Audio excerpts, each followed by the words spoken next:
tunafaa tujipange, so that as these politicians come to approach us, we are able to ask them what is their package in their manifesto for the artists. All right. If they cannot answer that, then for sure, kura zetu hawaziget. Asante sana. Mpigieni makofi, ladies and gentlemen.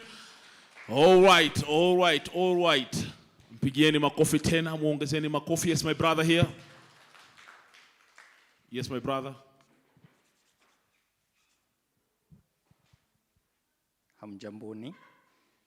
Jehia Moiro is my name. I come from Kijabi Environment Volunteers, ambao tunahifadhi mazingira eneo za Kiambu. I haven't been here. I just got here this morning, but I have been able to learn quite a lot since when we started this morning. And also, we have had a representative for our organization in the forums in the days that have already passed. Na nimepata kujua ya kwamba kuna wanarika pale Mathare ambao wanatumia is it Mathare or Kibira, one of them, that are really using craft to express themselves. And what I'm really learning this morning is that media or the art may have quite a number of lenses. It's about which lens we want to focus on. Some of them may be negative, positive, they may be impactful, they may be influential. So it's about whoever is utilizing the media, whoever is utilizing the art to focus on what they would really want to pick from that. Thank you so much. All right, a round of applause, ladies and gentlemen. A round of applause. There is a very clear message that people were not here physically, but they are following virtually. Nipigieni makofi tafadhali. All right, all right. We have a hand here. We have a hand here, please. As we wind up this session, we have a hand here. Yes, my sister. All right, bahali yake, asante sana. Good morning, everyone. I'm Halima Kahia from Wajir County. I've learned a lot since Tuesday, but what really inspired me is Dr. Wendy and Joy's yesterday presentation. As an artist, let your good voice come out. You shouldn't be reduced to just a mere entertainment. From this week's theme, activism beyond entertainment, that really captured my mind, and we really thank how she brought it out that artists should not be reduced to just a mere entertainment. Thank you. All right, a very big lesson picked yesterday. Asante sana, ladies and gentlemen. Just about now, we want to put this house on fire. Say your neighbor, we want to put this house on fire. And because you embrace gender equality, we want to bring on stage the first artist. Of course, on this stage, the first time interacting with this artist, we want to feel her vibes, ladies and gentlemen. Ladies and gentlemen, ladies and gentlemen, put your hands together for Bele 3. Keep on clapping, please. Keep on clapping. Keep on clapping. Keep on clapping. Strength of a woman, of course. Keep on clapping. Bele 3 on stage. Bele 3 on stage. Bele 3. Take it away. Hello. Naitwa Bene 3 actually. My real name ni Monica Bene, but nimezoea stage name Bene 3. Okay. Chanianze tuna piece direct. Dear Kenyans, sijui mbona mnakataa kuface the reality. Na si eti kuko na any penalties au jichopevu tangu amekuwa mwanasiasa hakuna kutuonea tena. Tumefunga mboni zetu na tutaki kuona tena. That's why tunaungwa na ma politician na ma 50-50 ndio tudhani wako fiti, ndio tuweze kuwapatia opportunity ya kuweza kukalia kwa hizo viti. After wamewin, I mean, sijui mbona tuna notice mistakes za wenzetu na tuwezi kunotice mistakes za ma politicians wetu. Ujinga na ushenzi utabaki ukitrendi, na ukiongea ukweli wa watu wakupendi. Wanadai umoja ni nguvu, utengano ni udhaifu, but wanasiasa wangapi waaminifu kwa wananchi na taifa? Kama kazi si kukula doza development kwa community na kutenganisha Wakenya kisa ukabila.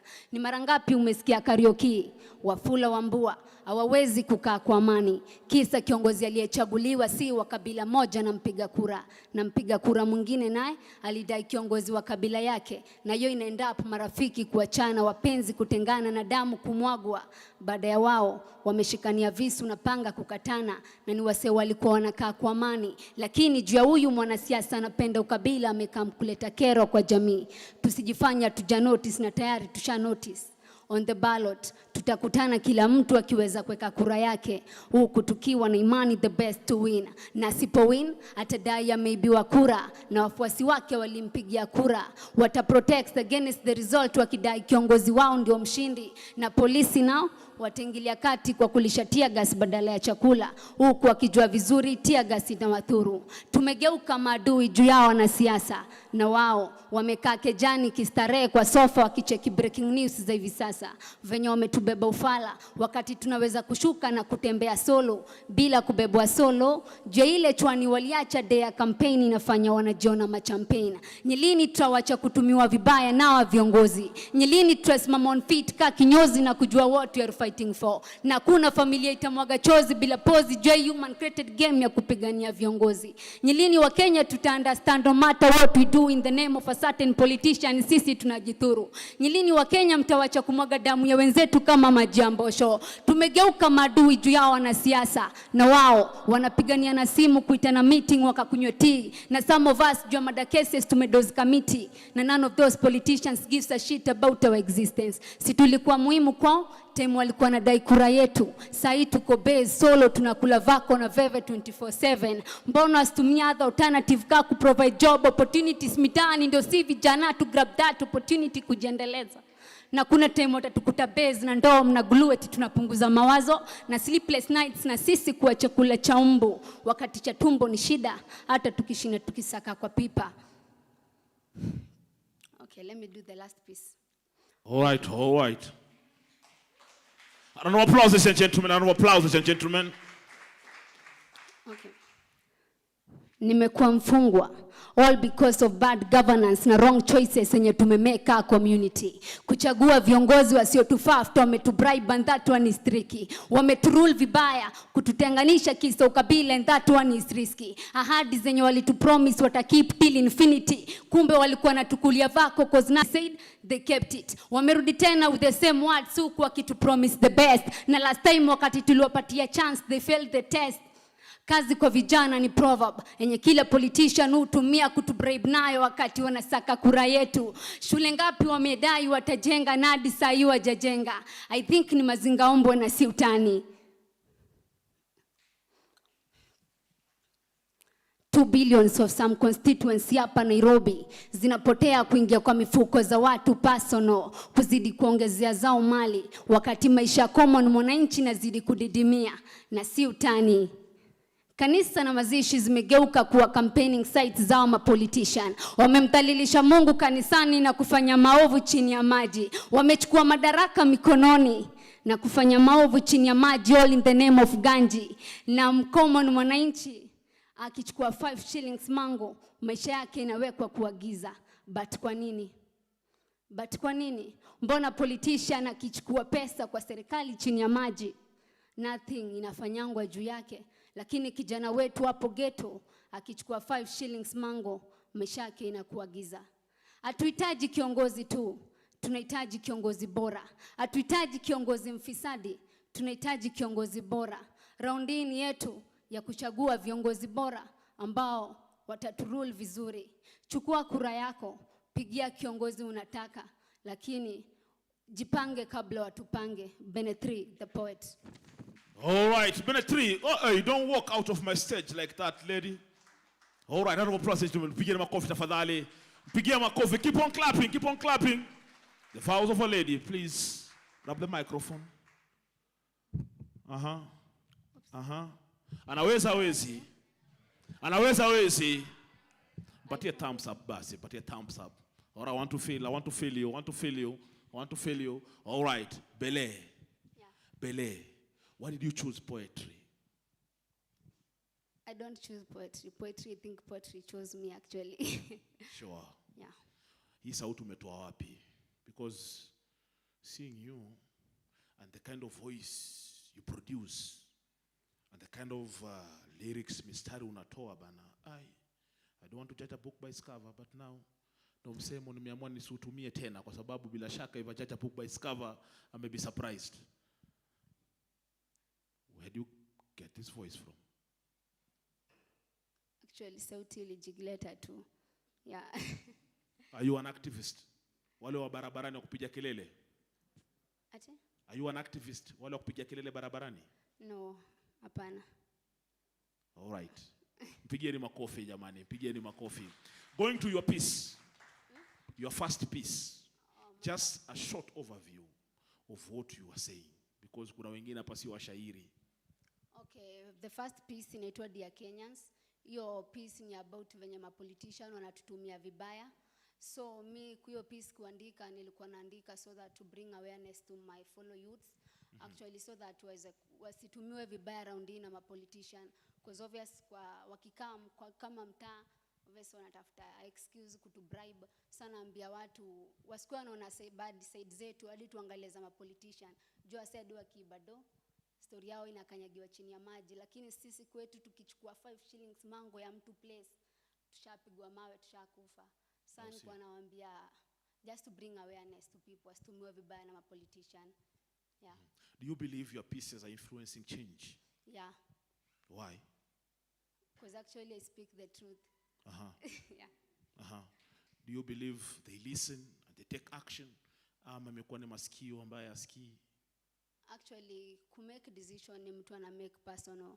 Na we kama mtu binafsi, okay, ukiona umenyanyaswa maybe with a certain politician with their promises zao zenye hazifikangi. Obviously wewe unaona hapa unabebwa tu ufala. That's why I encourage wase usibebe ufala na politician. Hii ni round yetu hadi wewe mwenyewe toka utembee solo. Asikuweke solo. Yeah. Beletri, are you tired? No, I'm not tired. Are you tired of these people? No. These I'm politicians? tired of politicians actually. All right. Yeah. And what are you doing? I'm trying to write piece that to bring awareness to people because me politician mimi nifika hapa. Unakufika hapo. Yeah. There's one option. Taking up the leadership. Beletri, are you aspiring to be a politician? Actually, sai siwezi patiwa kura. I think I'm still young, very young too. Can somebody hear that in the house? Miaka yangu iniruhusu, I'm too young. You're too young. Yeah. Have you made a choice for 2022? If you cannot fly, what are you planning to do in 2022? To bring change to the community. How? By speaking fact to my people in Mkuru and actually making them they follow what I'm telling them. Yeah.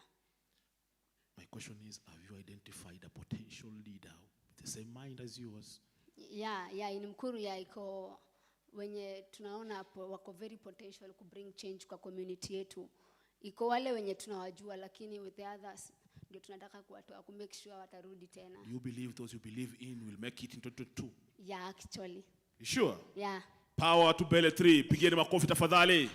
Pigieni makofi. Keep on clapping, keep on clapping. Strength of a woman. There's a change. Asante sana, pigieni makofi. I think we'll bring her on stage again. She has very strong pieces. All right. Pigieni makofi. Pigieni makofi. Keep on clapping. Ladies and gentlemen, just about now, I want to bring yet another strong artist before we bring our keynote speaker this morning. Ladies and gentlemen, put your hands together for KGs. Pigieni makofi tafadhali. KGs, keep on clapping. Keep on clapping. KGs, I just love your first part of your name. The second part kidogo naifanyia mazoezi. KGs, pigieni makofi tafadhali. Pigieni makofi. KGs is gonna do one piece for us and then we make it slow. All right, take it away, KGs. Thank you, MC Songora. Good morning, ladies and gentlemen. Nikisema people, unasema power. People. People. A letter to Mr. President, voice of the people. Welcome to my world.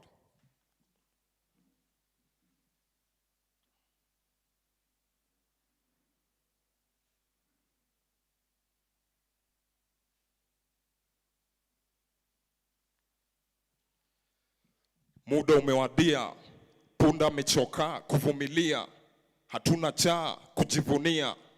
Kila kuchao, vikao, ubao, sadfa, kashfa, maafa, tunaumia.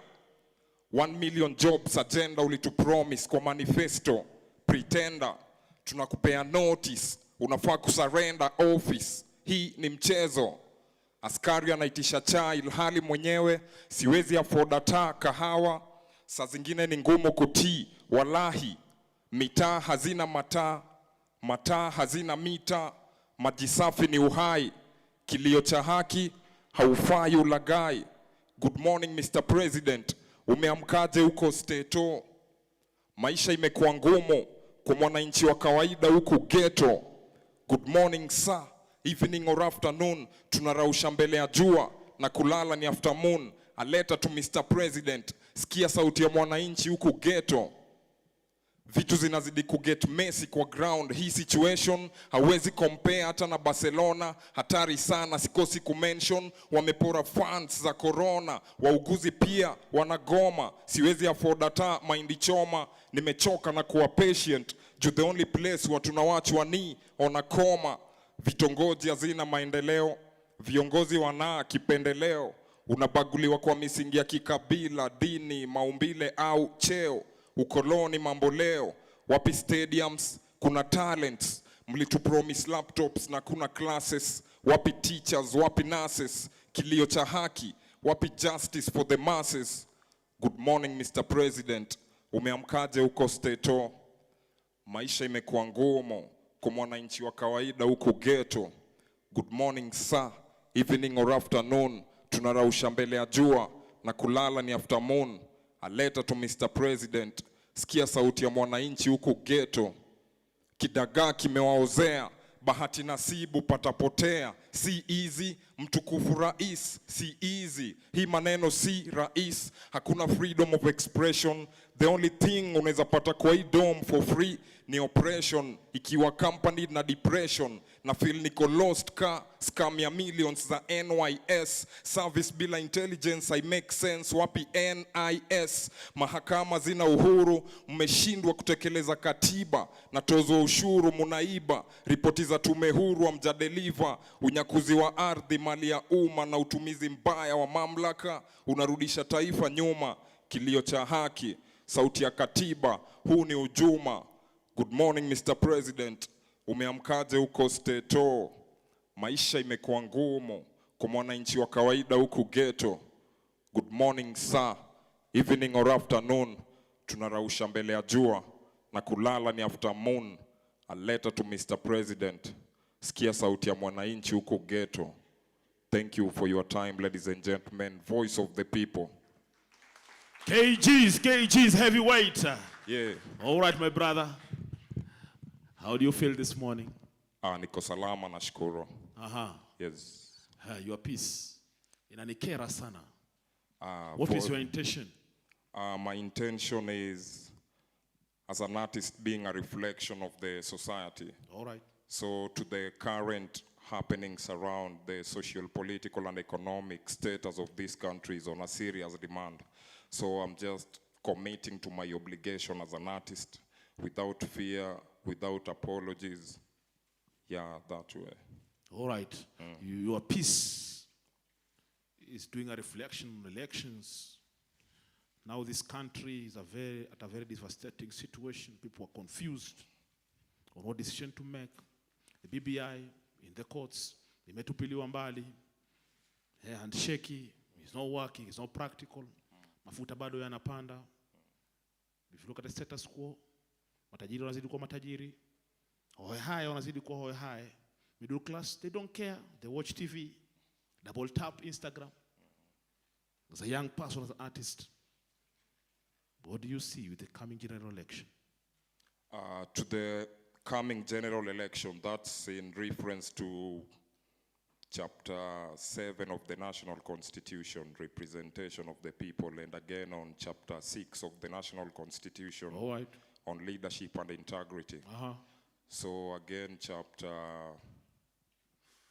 15 of the same National Constitution, all right, commissions and independent offices. So for example, the IEBC, the Interim Election Boundaries Commission, wamekuwa wanalia wana dopo yenye inaweza tosha kusustain hii election.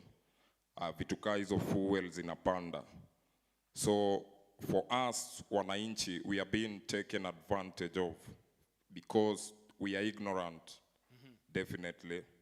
Siwezi ogopa kusema cause unapata wabunge time yenye wanashikana wanataka kupitisha bill kwa parliament. Alright. The floor wanafanya tu like 30 minutes, they get united if it's a salary increment, ama advantage fulani kama could travel, but for us, the wananchi, it's different. So saa hindi hawa se wanakaa mtaa kupika chipo, yani wanakata miwa, wanafanya vitu fulani, wanakuja kwa kibanda, wanakula chapo madondo. Aha. Kwani hizi siku zingine wamekuwa wapi? Hapo sasa. So na feel it's very ironic. Again, to the same constitution, chapter 12, public finance, and chapter 13, public service. All right. So there is allocation of funds, like 100 million being disbursed to every ward every year. So ile knowledge yenye youth maybe anajua tudo yenye inakuaga ni vitu kaa CDF. Peke yake, kina mama wapewe mikopo yani za biashara, kuna pesa ya wazee, unaona. There's an amount allocated for health and basic essentials in this country. So hatuwezi pia shinda, siwezi kama hapa niseme tu kila siku natoka ghetto manzee, makarao wanatuua. Kuna vitu mingi nafaa tuongee. Because I'm not the first one anyway. These things are happening like in the whole country, the Pan-African level, dunia mzima, the global level. So being an artist reflection and just to use my voice and beyond creativity. All right. Because creativity again in this economy of ours is like, hata si 1%, hata ni kaifiki. So 99 ni hizi vitu zingine. Passion, discipline, commitment, getting engaged and being aware of your environment. So that way. But to the coming election, I feel if you are a youth and you are confident and you are aware of your environment, you are surrounding, go for those seats. Because the future is now. The future is never tomorrow. The future is right now. This second is the future. So into practicality, objectively, and to just keep it complex as it is supposed to be anyway, the future is right now. So we are the people. Let's go register as voters and take action. Now, KG's mentioning of, you talked about chapter 6 of the Constitution, leadership and integrity. Yeah. And also in line with devolving of resources. Yeah. Talking about NGCDF at constituency level. Almost 100 million every year at constituency level. And it has two mandates. Two main mandates. One is education, and two is issues to do with security. But one thing that is so interesting, like in my constituency where I come from, Likoni sub-county, I see there are more of police posts, police stations constructed than the schools. It is even why do you think it is so? It is happening even where I come from in Dandora. 100 perimeter wall was built the other day. All right. Then a police station? Yeah, a police station. All right. So I was having a tea talk with my OCS. All right. So nilikuwa namuuliza rada ni gani mzae, naona. Mbona kuna vitu zinafaa zipewe first priorities. Either at the county level in terms of the functions of duties. So kuna za national government na the county level. Yes. So priority ya police station ukieka perimeter wall. Alafu ananiambia imejengwa sijui na mita ngapi. All right. Naona tu msee yani kuna venye vitu hazi make sense cause watoto, our children are the future. So if they are given first priority in terms of education, meaning they will be independent individuals by themselves. They wouldn't really rely on handouts from politicians. All right. So kama watu hawezi pewa priority, priority ni Karawa napewa na Karawa need security. So perimeter wall na shule gani important? Ama perimeter wall. You think in your constituency there is purposeful and meaningful participation? Are you involved in designing of the projects? Yes, I am involved. If yes means ni wewe ndo umesema kujenga perimeter wall na police station nyingi. Makosa ni ya nani? Zinafanyika tu mzae ujui. Hata OCS mwenyewe aliniambia ajui.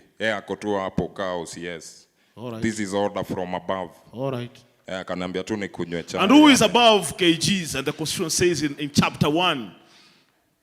Sovereignty of the people and supremacy of the Constitution. The Constitution is saying chapter 6, leadership and integrity, and you have all the rights. Chapter 4. Who is making a decision here? Is it the order of the above, which is you?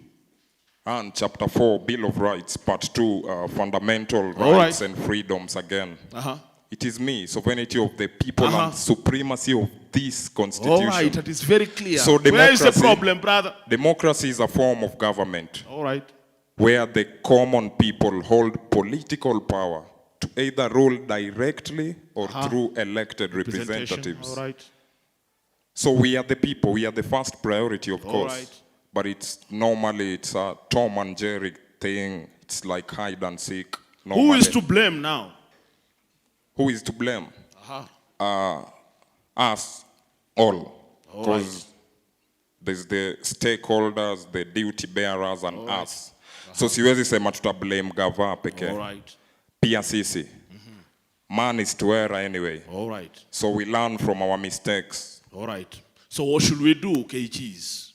We should just be... What should we do?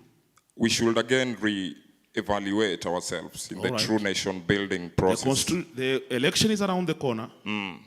So by that I mean simply, we just turn out in large numbers and put accountable people. We don't have to rely on same recycled people who have been here. All right. Fourth back and center game. No way. Kama wewe unaweza saa hivi venye unafanya shughuli Mombasa with the Manyata and everything. And you feel like you can deliver appropriately into a certain position for your people. Since you understand the people and the geographical problems around where you are from. Same to me, same to her, same to anybody in this room. Are you telling me something, KGs? Yeah, you can. Are you in?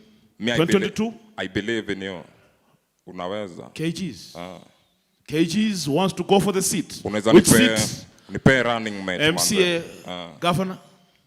Whatever you can. Me? Any. Anaweza hawezi. KG should go for it, right? He knows he is a walking constitution. What will stop you? You command an OCS, man. You have a following. I'm your follower. Thank you. Can you declare? Thank you. How many of us will support KGs? How many of us? Raise your hand. Say, Comrade Power! Comrade Power! KGs, what are you waiting for? Declare. When will we win this battle against these cartels? If we have the power but don't want to go. Tunaogopa kukanyaga. Who will change this country now? Who will? Who will change this country now? If those who are able, we are afraid of making that one step. The cartels will take it again. But again... And more police posts will come. More police posts will come. More. Because they fear. They believe that we need more pingus. We need more arrests. We are bandits. We are culprits. No social amenities. There are no, devolved sites like this in Dandora or Mukuru. Hatuna arts theater kama hizi, lakini pesa zinazotumika kujenga police station zinazidi pesa kujenga kitu kama hii. What is the problem? So we want police reforms, not police uniforms. What was brought to us according to the Constitution. All right. Under Chapter 14. As we wind up. National security and command of the police service. So what we want is police reform. So if this is a democratic country, which I believe the CS in charge of security should have resigned. All right. Because I'm a fail and the CS. You can tell him. without fear, without anything, resign, manze. Where is the camera? Resign. All right. You have failed. You are the biggest. And I'm menace adding and value. I'm disgrace adding to value. this country. Resign. Resign. You have no business to be in that office. All Resign, right. resign. So he has failed to commit to his obligation. This yes, all these people, I feel if it's democratically, only that they are puppets of certain people in the government. All right. So they should resign. They have failed. They have failed as Kenyans. Youths are being shot in the streets. How does imposing of curfew hours equate to a bullet All right. penalty? Anyway. So hizi ni vitu zingine yani zinachachisha na lazima tuongea. Hatuwezi ogopa. All right. Because if it doesn't kill you, you're just stronger anyway. All right. So KGs, we'll keep on this conversation. A round of applause for KGs. Beginning with coffee, jamani, KGs. Thank you so much, my brother. God bless you. Let us keep on the conversation, keep on inspiring other young people. Ladies and gentlemen, just about now, I don't want to waste more time. We want to get to our keynote speaker of the day, ladies and gentlemen. All right, allow me introduce. Hey, it's a wonderful day, a blessing. Tell your neighbor it's a blessed day. Tell your neighbor it's a blessed day. Not me, your neighbor. You are staring at me. It's not right. Ladies and gentlemen, I want to welcome our keynote speaker today, who will be talking about COVID-19, arts, and the digital spaces. And of course, we've given her an opportunity to feel the heat in arts. Ladies and gentlemen, our keynote speaker today is a novelist. She is a peace studies and conflict management researcher, mtafiti huyu. She's a founding member for the Creative Writers Association of Kenya. She's the vice president of PEN Kenya. Ladies and gentlemen, put your hands together for one and only Mora Guitar. Mpigieni makofi. Keep on clapping, ladies and gentlemen. Keep on clapping. Keep on clapping. All right. Keep on clapping. Strength of a woman. Strength of a woman. I get motivated. I get inspired. Strength of a woman. One and only Mora Guitar. Karibu sana. Karibu sana. Kindly take it away. Take it away.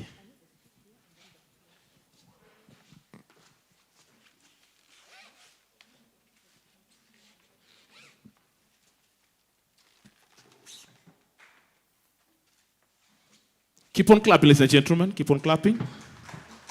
Thank you. Thank you. Thank you. All right. She has a lot for us today.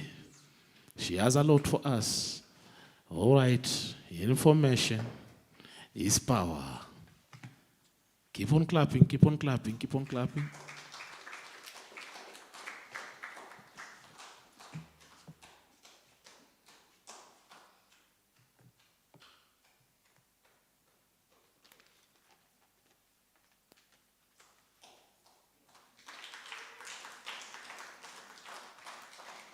Love that, Sister Chet, but keep on clapping. Keep on clapping.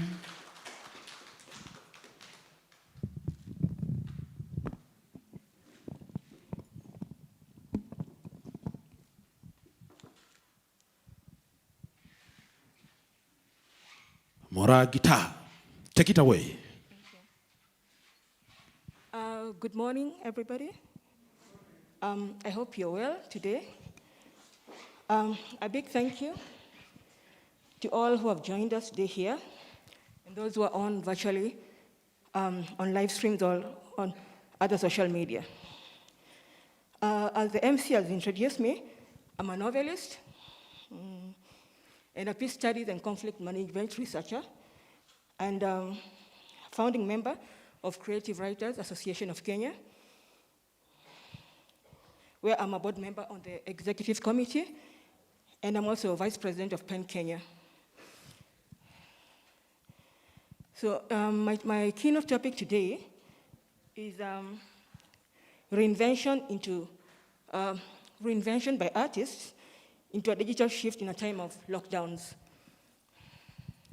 So I hope you'll allow me to read my presentation, and then we can have the Q&A. As usual, in January 2020, I had my writerly schedule for the year all planned out. I was looking forward to finishing writing and editing my 2 latest young adult novellas, The Kiganga Oracle, and Let's Talk About This. And upon completion, publication. But then we all know what happened. COVID happened. My 2 novels became what I now refer to as lockdown literature. One of them is here, Let's Talk About This, and The Kiganga Oracle. When COVID-19 was declared a pandemic status by the World Health Organization on 11th March 2020, no one was expecting a global lockdown. Many writers' lives changed completely, forcing thousands of us and even millions to stay at home, disrupting work, life, and other timelines. With book launches and book tours canceled, mine included, my own book tours were canceled. Family gatherings and travel plans were put on hold. Many creative routines were rendered impossible. A new habits had to be formed, as did I. Now, as the world tentatively emerges from lockdown, we have reinvented ourselves. And I'll talk a bit about how this reinvention has taken place.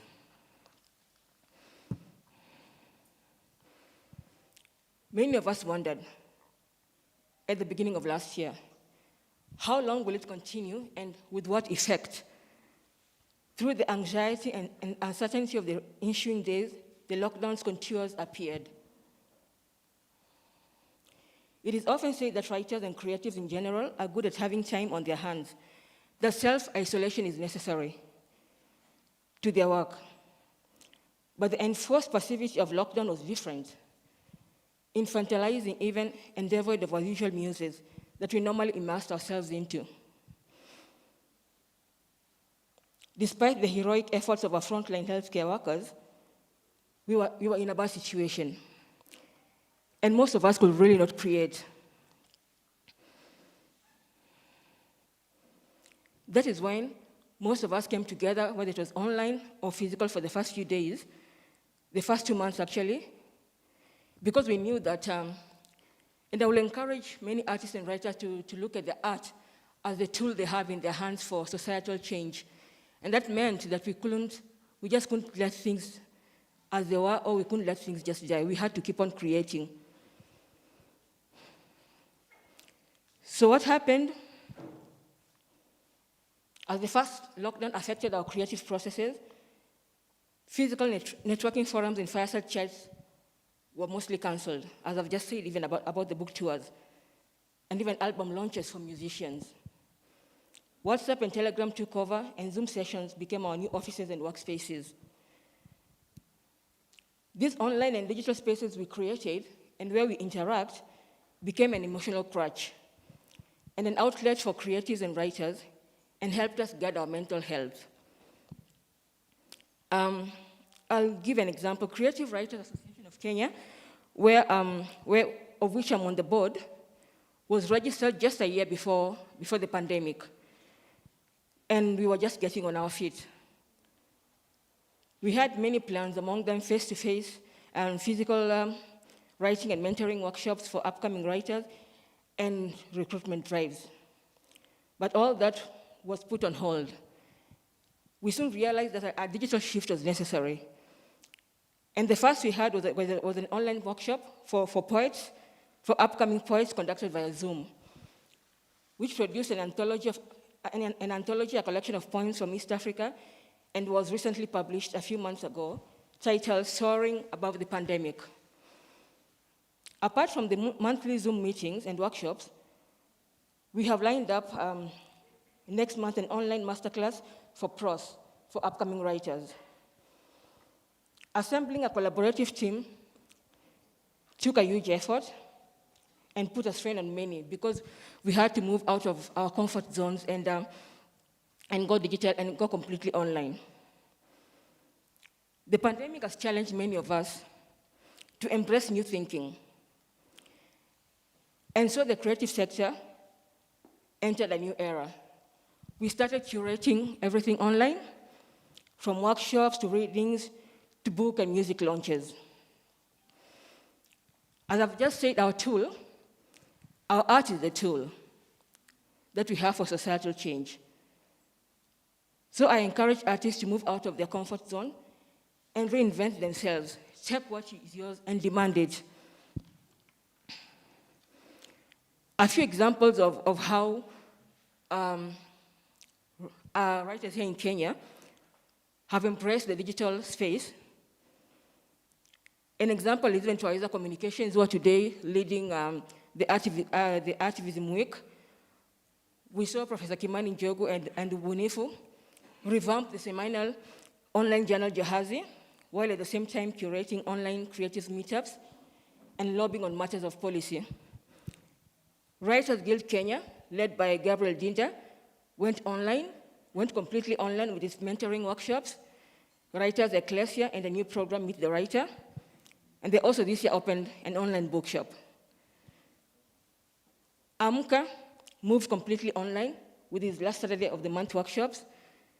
Zokiswa Wana, with a group of writers, formed Afro Lit and Frontiers, that is African Literature Without Borders, a Pan-African assembly of writers from the continent, curating a completely online virtual literary festival.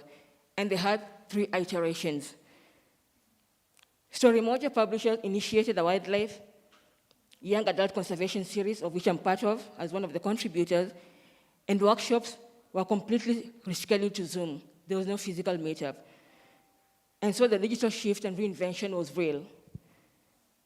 The 2020 Nairobi International Book Fair, organized by the Kenya Publishers Association, as most of us here might know, went online for the first time last year. And the young ones have taken the lead. For as I keep saying, cultural production has to go on despite of the lockdowns. I've seen the young ones take the lead and encourage them to completely go online and digital. This past few months, we've seen Lexa Lubanga initiate the online Kenyan Readathon. And this past month, she has curated a hybrid version with online sessions and a couple of physical meetups at the Kenya National Theatre. And so this tool that we have, we all have to look at the tool that we have in our hand. And the tool that we have, you might be a musician, you might be a writer, but then with the lockdown, how have you reinvented yourself? And the key and the other tool is online, digital, WordPress, Zoom, TikTok. Maybe it's Instagram, where you feel comfortable, but then the reinvention into a digital shift in this time of lockdown was absolutely necessary. We've also seen Book Bank this month. They initiated the inaugural Nairobi Lit Fest, and we've seen some exciting and interesting discussions lined up, and it's completely virtual. Our musicians too, most of them have gone online. With one example of Sauti Sol, launching online the much anticipated album, Midnight Train. The virtual concert last year was a huge success, and many more musicians took to holding online and virtual launches, which, if I can say, like 3 years ago, we could not even imagine that we'll be having album launches and music launches online, including book launches. And coming back to my own writing, I also embrace online editorial meets, unlike before, where we will meet face-to-face and have physical interactions with our editor. Because sometimes when you sit across your editor and you have a one-on-one discussion, there's a different feeling to it. But this time we had to go online, and it was different. But we learned, and the pandemic has given us very valuable lessons, because we had to move out of our comfort zones and embrace the unfamiliar. So finally, my 2 books were published. This is The Kigango Oracle and Let's Talk About This. And I called them my lockdown literature, because for me personally, it was also a new experience of working completely alone, not meeting any writers apart from online.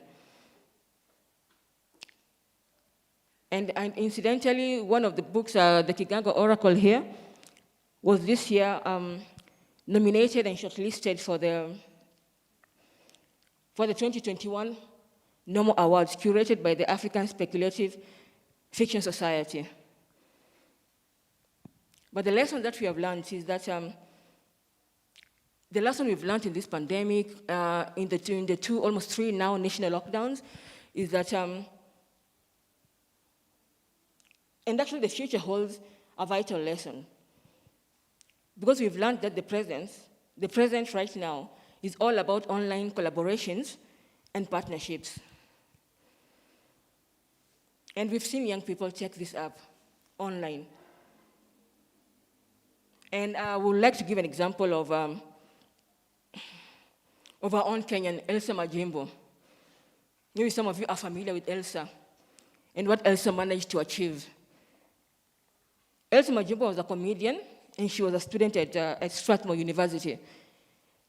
Elsa was munching on potato crisps in a bedroom during the first couple of months of the initial lockdown and the global lockdown, and she got bored.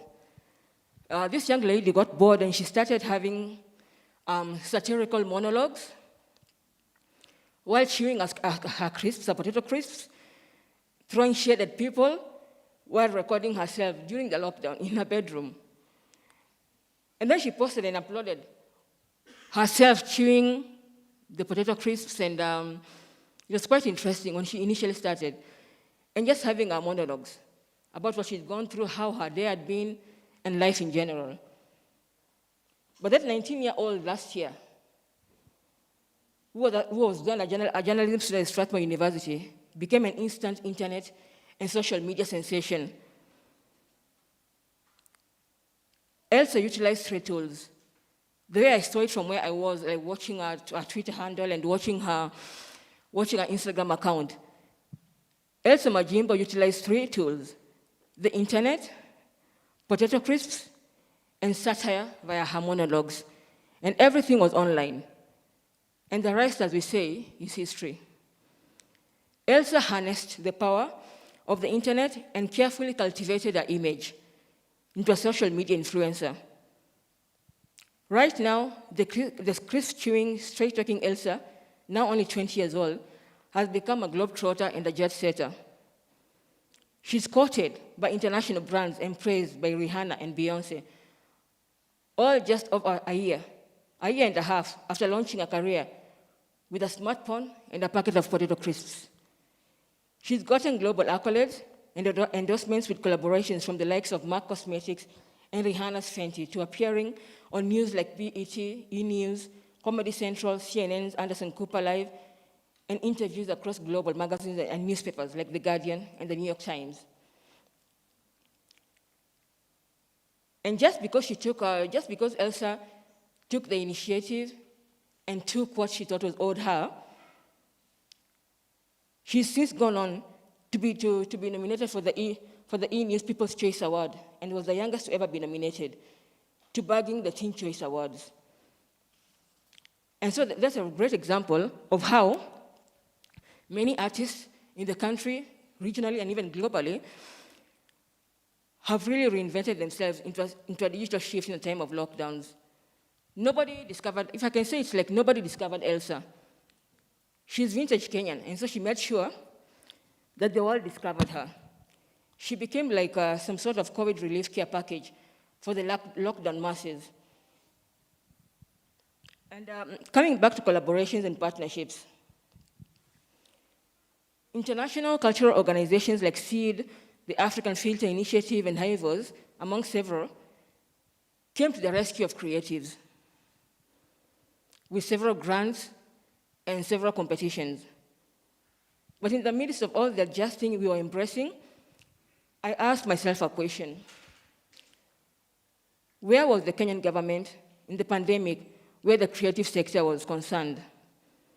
Where were the government agencies, even though we had lobbied in the past? Where was the Ministry of Sports, Culture, and National Heritage? And that was the time they finally announced the Kenya shillings 100 million kitty, or fund for creatives, which initially didn't seem to be well coordinated. And upon further scrutiny, I realized that there was nothing for writers in there, in the 100 million kitty. Though the KT was in line with the executive order issued by President Uhuru Kenyatta on 6 April 2020,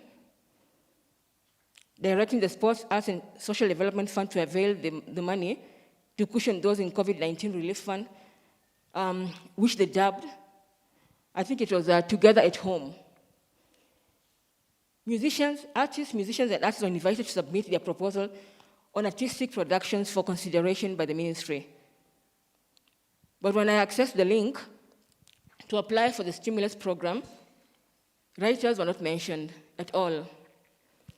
Despite lobbying in the past from several organizations, we only saw 5 categories and none for writers.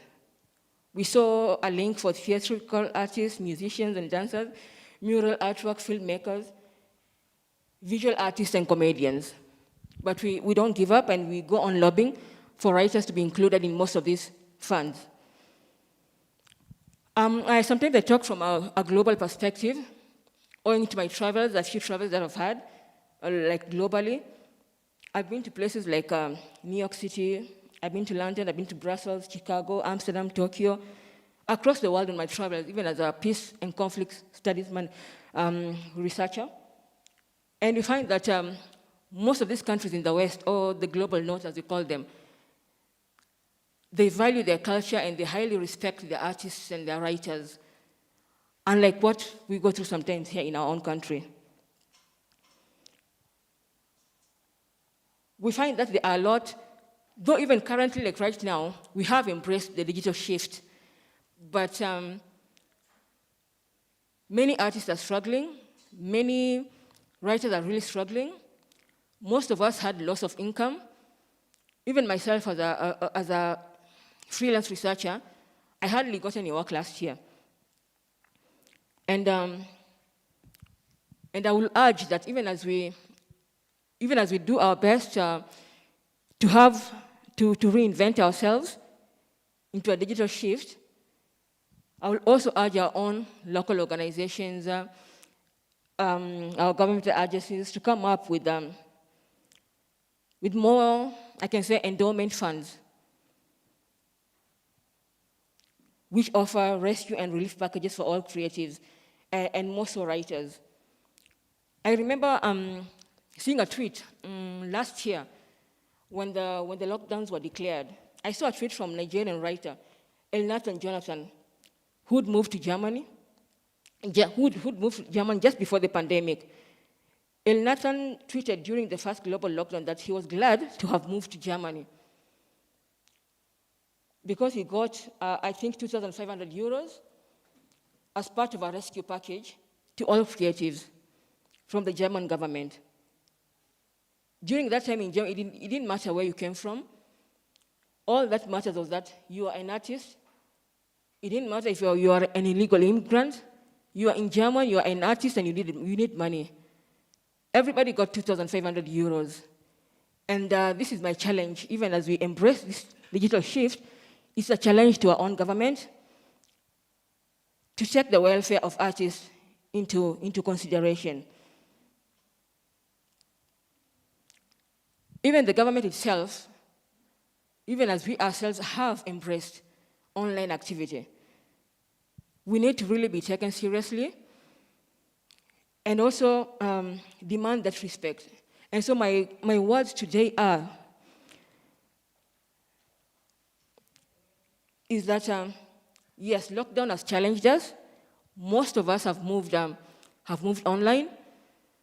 And I think from last year, this is the second physical meetup that I'm having. But we have this tool. The tool that we have, that is our art, let us not let it die. I can say that myself, I was, even during lockdown from last year and this year, the lockdown challenged me personally. And despite the loss of income, like half of my income,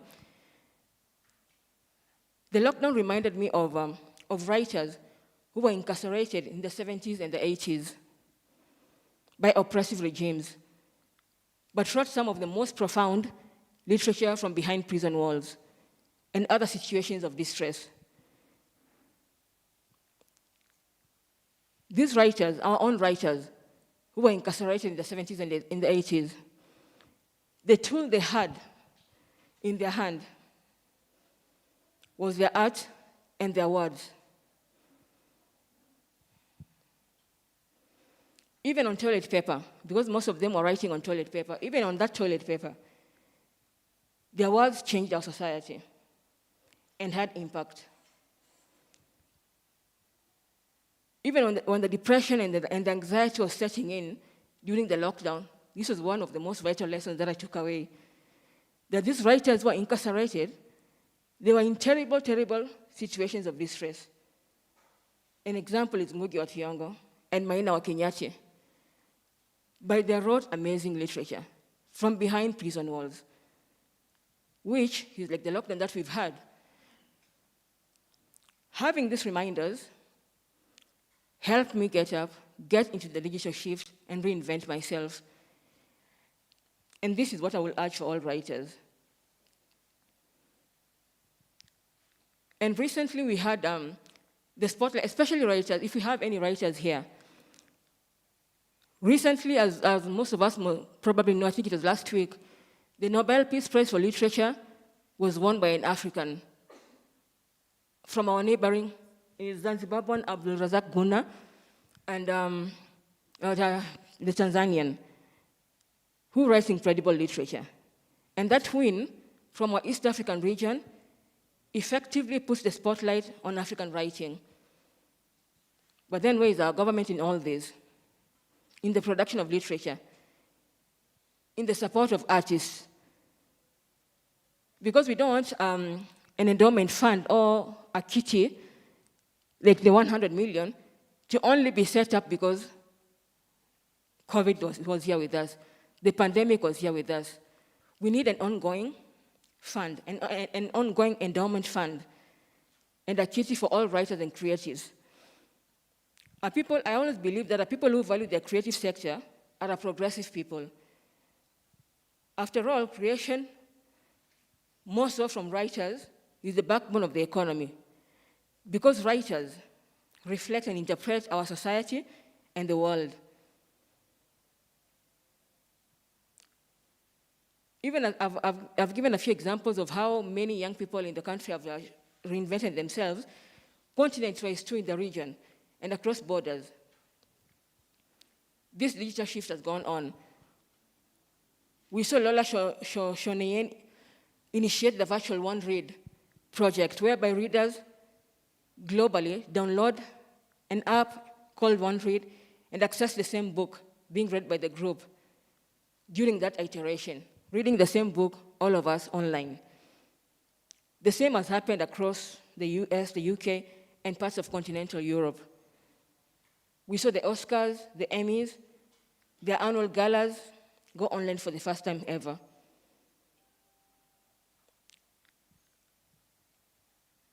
Here back home, I really have been encouraged by the young ones. There have been many more online and digital initiatives, including establishment of new blogs. We have a lot of blogs right now. We have blogs, we have podcasts, revolutionary online literary magazines,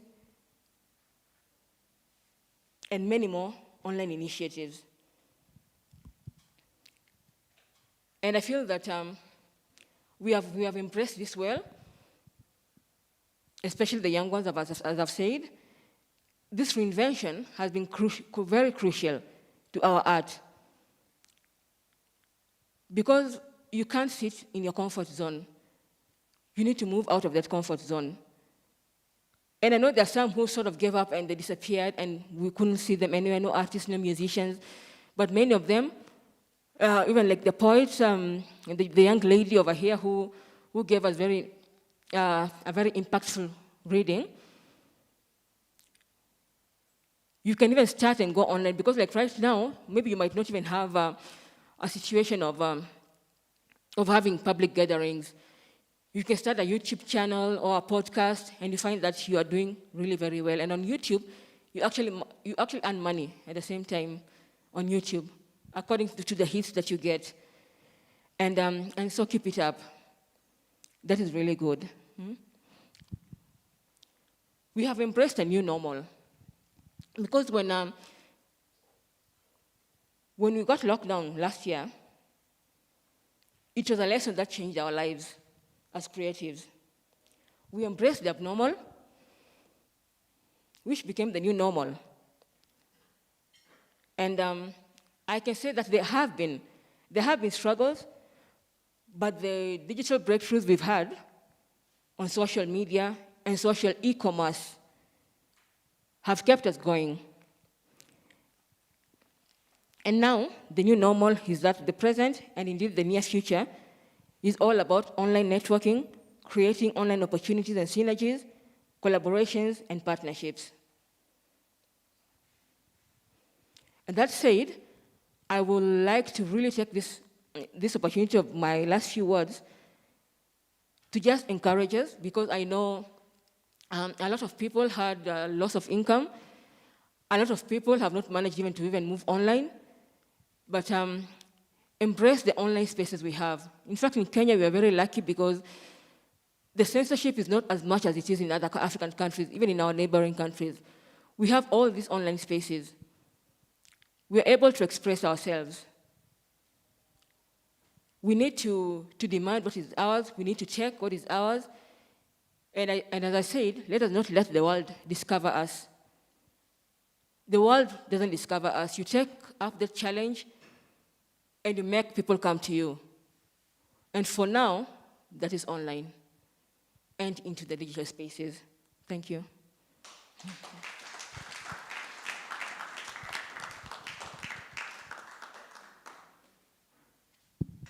Thank you. A round of applause. Keep on clapping. Keep on clapping. Keep on clapping. What a great presentation. I want to give an opportunity for you, our audience or participants in this room. If you have a question or remarks, an addition from the presentation, so that we can get feedback. Yes, there's one hand there. Any other person? We want to give 5 participants. We have 1, 2 here. The third person? Okay, we do the 2. All right. Please introduce yourself, your name, and then go straight to the agenda. Hi, Maura. My name is Mabea. I do content creation online. So my question is, with COVID-19, more people were forced online. So with that, there have been opportunities for growth. There have been opportunities for, making money, because some people really had their startups and they maximized it. So I just want to ask specifically on abuse and cyberbullying and harassing. We saw a lot of that for girls and for women.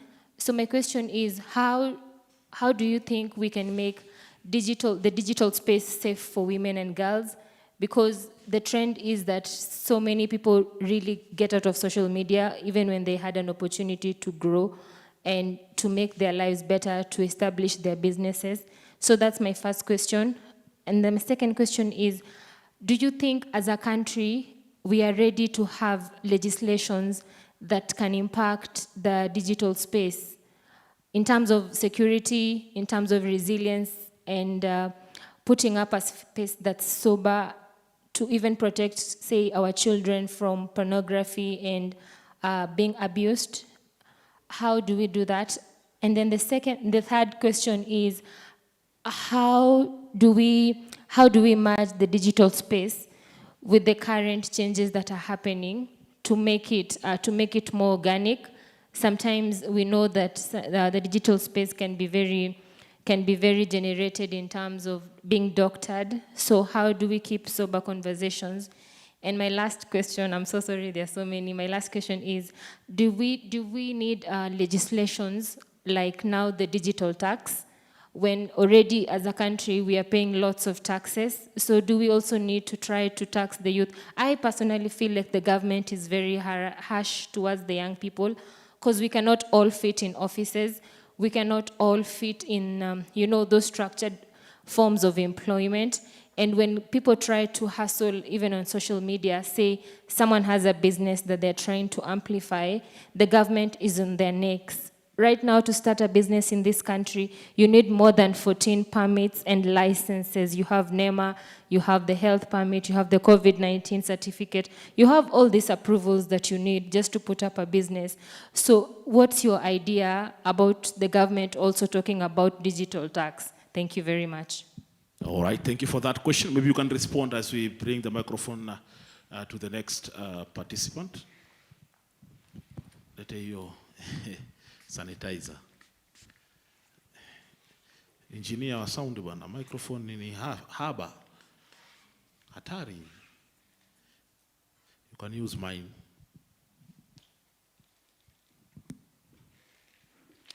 Thank you, Mabea, for your few questions.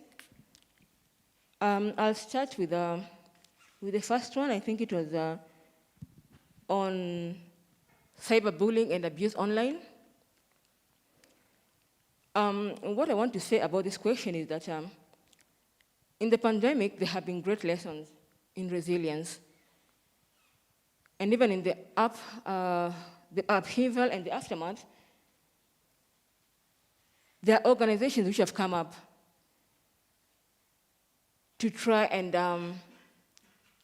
moderate online content. And I feel for the young ones. But we've seen most of the tech organizations trying to put up measures to mitigate the effects of cyberbullying. And an example is Twitter and I think Instagram and Facebook, which one, I think they have an algorithm which senses cyberbullying, and they're trying to work on that. But what I can say is that when you come to the ground now to maybe it is someone you know, I usually think that the best thing is to reach out to that person and try and help them. Because sometimes even with these algorithms online, there are cracks. There are cracks and spaces where this cyberbullying happens and then they just fall through the cracks. And then your second question was on legislation and the digital tax, I think. For myself, personally, I'm of course against the digital tax because it is like being taxed 3 times. You are taxed on services that you're getting and you are taxed being online. So this is completely wrong, and I believe there is if I'm not wrong, I believe there is I believe that there's a bill, I think being tabled by Traweza to stop this digital tax, because honestly we really can't afford it. And I think also Professor Kimani Njogu and so many other organizations are also trying to put legislation and policy in place like Ubunifu, I think. And I hope that we are soon going to get there. Because as I've said, our art is the tool we have for societal change, and we have to demand and we have to get what we need. And then I think, was that it? I think there's a 5th one. Did I get that one? Is that it? 4? Was there a 5th question? Okay, I think that is it.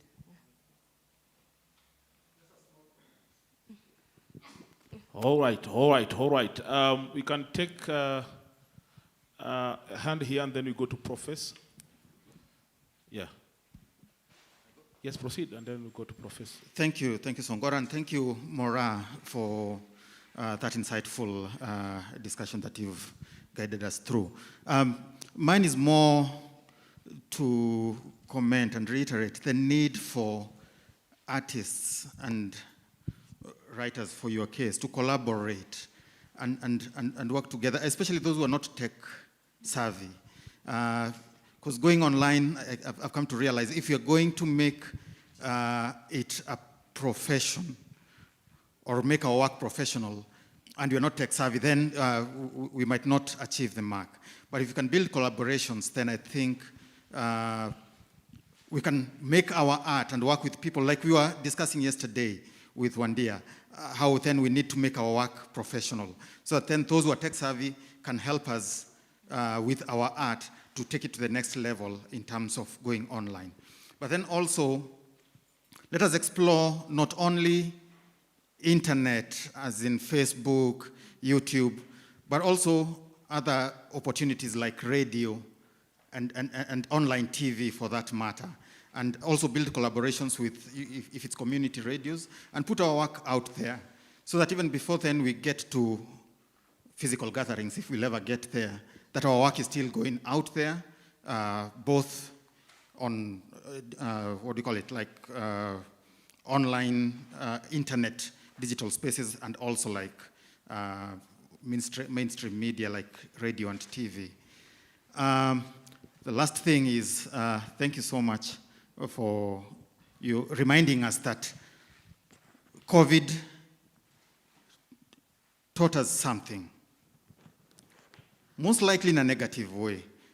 But then that means that artists need to be prepared, both for the bad, but also for the good. Because there are artists who've made money online and have wasted it because they didn't know how to manage it. So let us always be prepared, both for the negative and the positive. Thank you. Michael Kamunya from Kiamunyi. All right, thank you, Michael. Thank you, Michael. Maybe we can double it with the Prof. He has a comment on the same issue, and then you can respond, and then move forward. All right.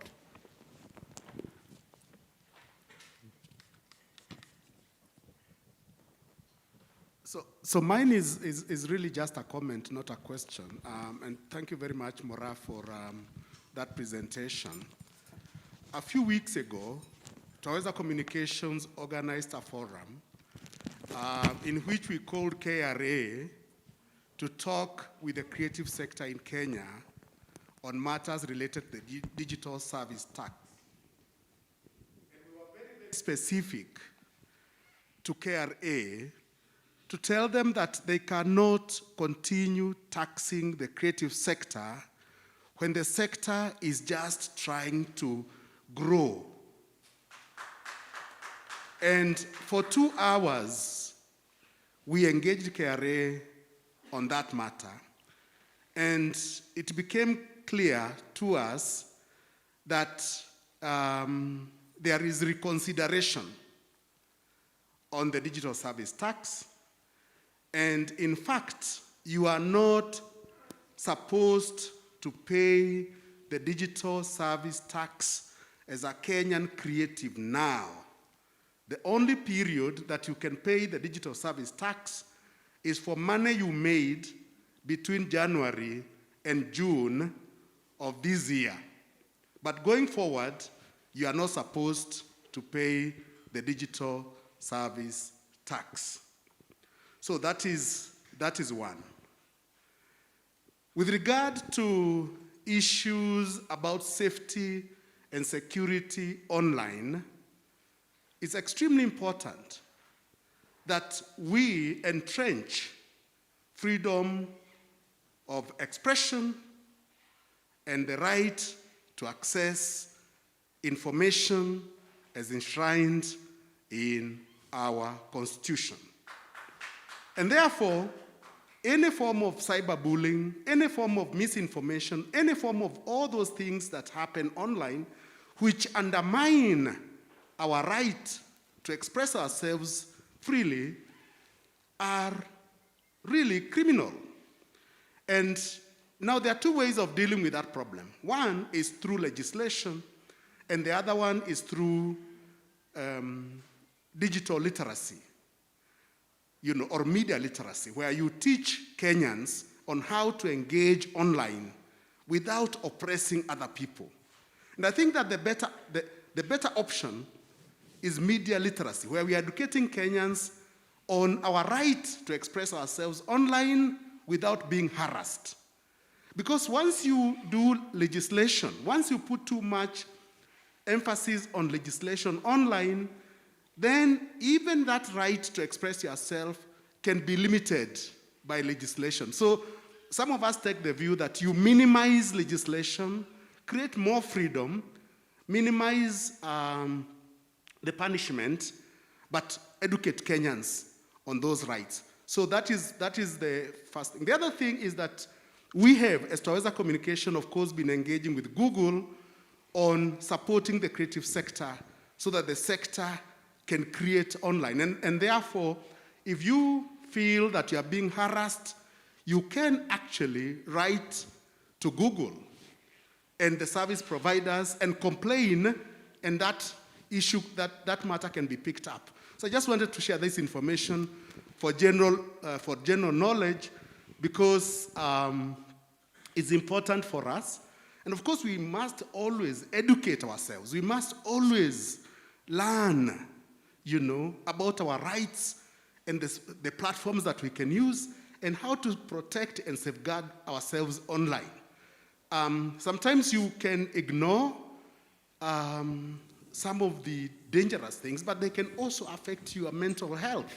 So it's very important that we challenge, those harassments, but of course staying very safe and secure. So Mabea, I think I want to encourage you to continue engaging online and to use those protective measures that might be available through reportage and so forth and so on. But we are working behind the scenes to support the sector in whichever way we can, so that we have the right to freedom of expression, we have the right to access information, and we have the right to really express ourselves on all the available platforms, technologically as well as the physical spaces. I just wanted to share that, MC, just for general information.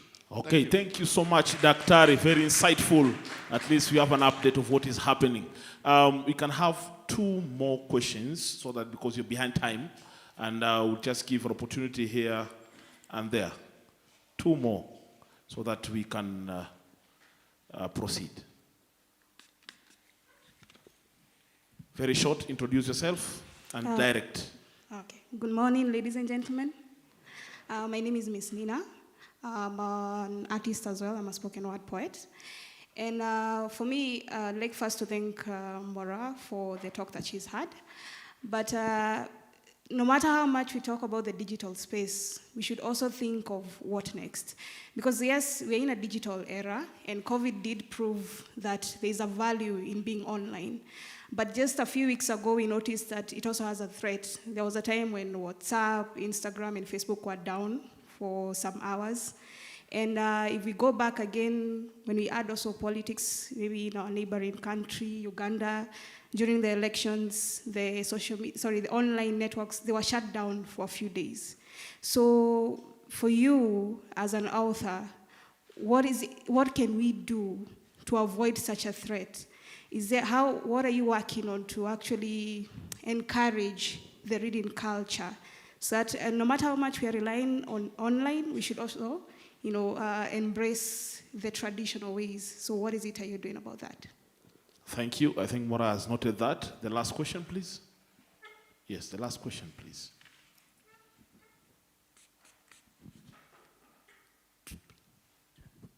Okay, is it good afternoon or good morning? Oh yeah, good morning. My name is James from Nakuru. Mine is not a question, rather to challenge us. Since yesterday, I've had most of us creatives were complaining about government. So today I have just 3 things for us. One, we can't be fighting government always. And this is what I've learned also with Prof here with Taweza. How do we collaborate with government for them? Can we have a table that we can sit and talk to each other and not fighting every time, because we can't be fighting government every time. And I think that is what we've done in Nakuru. Just trying to see, what do the government understand? Do they understand our industry very well? And that is one of the things that I think for us moving on, we need to pick, how do we move with government? Because government is an enabler. As much as we say we want money, when they ask us, what do you want to do with that money? We have nothing to say. So at the end of the day, we need also to bring government on board for them to understand. Let's not think that they understand. Yesterday, Daktari said a very key thing. politicians they really don't understand our industry. So we really need to bring them on board. Number two, we need to do research. And our brother in the morning, you could see he could articulate some articles, Article 10, 11, 33, 34, and 40, they are speaking for us. And I think when we engage government and creatives, we need to also do research. What do these articles say about us? So when we engage government, we don't engage government in an ignorant kind of perspective. We engage them on, we know this is what we want supposed to do. And I think rather than waiting for the national government, right now, I think most of us, we know culture is fully devolved to our counties. So we need to also devolve this voice to our counties. To see Prof analia peke yake Nairobi championing it. We can start that voice in our counties. And I believe that is where we could start. We have different counties. We have Kisumu, Mombasa, and that is the voice that we need also to push down there. Lastly, I would also want to welcome Mora to Nakuru. If it's hard in Nairobi, Nakuru is easy. Yeah, Nakuru is easy. Prof can tell you, Nakuru is easy. Let's start. Also, those book fairs, book launches in Nakuru. Let's launch all these spaces in the books in Nakuru. And I think we could have it easy in Nakuru, much better than any other place. Karibu sana Nakuru. Thank you, thank you, thank you. Maybe we can have a reaction from Mora. Yeah. There was a question by the young lady about not completely relying on our online spaces. I would like to say that as we are hopefully now soon going to be into post-pandemic. But before the pandemic, that was pre-pandemic, we were on the digital space. I mean, we were on the traditional spaces. We were always having book tours. One example is with Pen Kenya. Pen Kenya, for the past 3 or 4 years before the pandemic, we were always with the traditional ways. We had mentoring workshops across secondary schools for aspiring writers, for the kids who are still in school. And we had book tours. We had physical meetups. Like the workshops were completely, to encourage that reading culture, the workshops are completely on the ground in secondary schools, and also with the SWAC, what I call SWAC, the Creative Writers Association of Kenya, which is new, though we registered in 2019. It was also the same. We are planning on book tours. We are planning on going back to the traditional modes too, not just relying on digital spaces. We are planning on getting back to mentoring workshops and also availing our books like in physical bookshops on the ground. And an example is even Writers Guild, who even in this pandemic, they opened the first Writers Guild bookshop. Though it's online, they also opened one at Hazina Towers, which is physical. And so for this particular question, it is that we shall never forget the traditional. I'm hoping that by next year in January, we are going to be back to the sort of new normal, but we'll be going back to the schools to nurture and encourage the reading culture. Thank you. All right. And where has it gone? I love Nakuru. I will come there. I've been there several, so a book launch there would be good. All right, thank you so much, Mora. Pigeni makofi tafadhali, a round of applause. Let us appreciate her. Asante sana, asante sana. Thank you, thank you, thank you. So, ladies and gentlemen, I have seen these books, Mora. Now, are they for me? You can hand over them to me. Yeah, I have a few. I can avail them outside for anybody who wants to purchase a copy. You? I can put them outside there on the All seat, right. and then. Yeah. I thought they were mine because they're on my stage now. You can get one. What the best day? Gift me. Clap for me, you know. I should be gifted, Silio. Asante sana, asante sana. So now she has books here, ladies and gentlemen. You know, they say if you want to hide any information for an African, put it on books, write it. Is that true? No. Is that true? Do we read? Yes. Or we like watching and listening? How many of us are reading? How many of us are reading? Hatujui Katiba. What are you reading? Start with the Constitution. That is your next Bible. That is your next Quran. And then now come to Mora. Mora, these books are amazing. Tell us a little bit about, I'm seeing the Kigango Oracle. Yes, this is the Kiganga Oracle. It's about, this is an adventure story that is set in Diani, in the south coast of Kenya. Oh, Kwetu? Yes. All right. My hometown is actually Mombasa. Wow. I just moved to Nairobi like 10 years ago. All right. So I've always been an adventurous person. I was a Girl Guide, I was in the President Award scheme, so I was always off camping, off on expeditions, and I always wanted to write an adventure book. So this is the second adventure book I've written for. All right, so if you love adventure, there's a book here. For the young ones. It's about the Kigango Oracle. All right. You know the Kigango. Uh-huh. The moral tombstones for the Mijikenda. All right. Yeah, and it's about a young History. girl who has special powers. Yeah. All right, a round of applause. And then I have the Shark Attack. The Shark Attack. Okay. Which won a BAT award. This is about the social issue of drug abuse in Mombasa, along the coast of Kenya, and the salient issue too of drug traffickers. And it's about a few teenagers, a couple of them. All right. Last but not least. This was also a lockdown literature, and this too was lockdown literature. All right. This is about rape and sexual abuse. It's for teenagers too, or young adults, and it's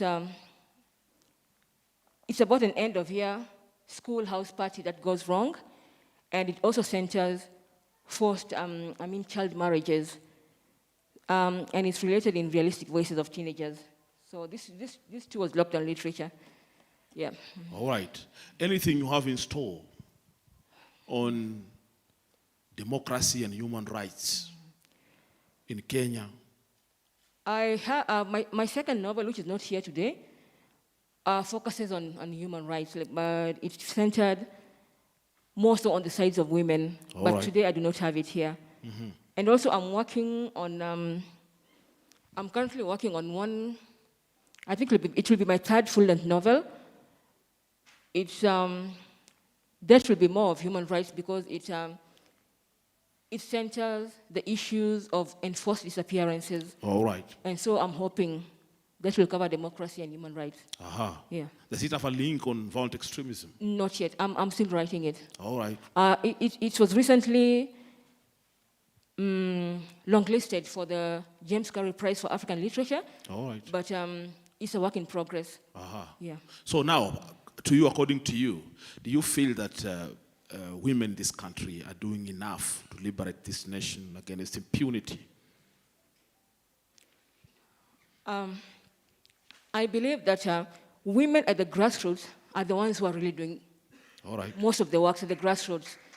But you find that most of our politicians, they are there just for the money. All right. And their salary. That is my personal feeling, even from the ground and from my own research as a peace studies and conflict management professional.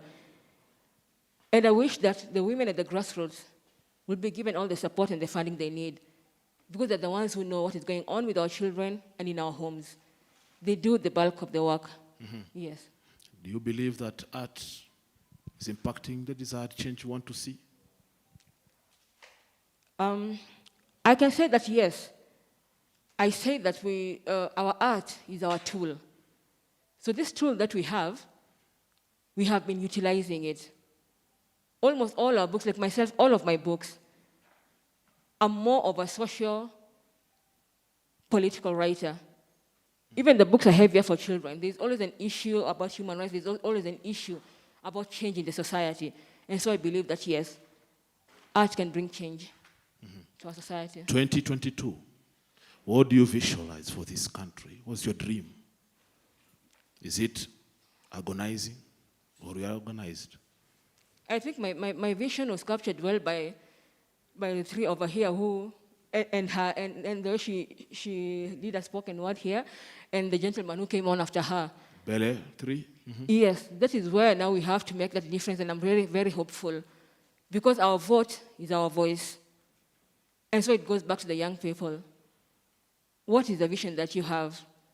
For me, it is seeing you young people utilize that vote of yours and get the right people in office.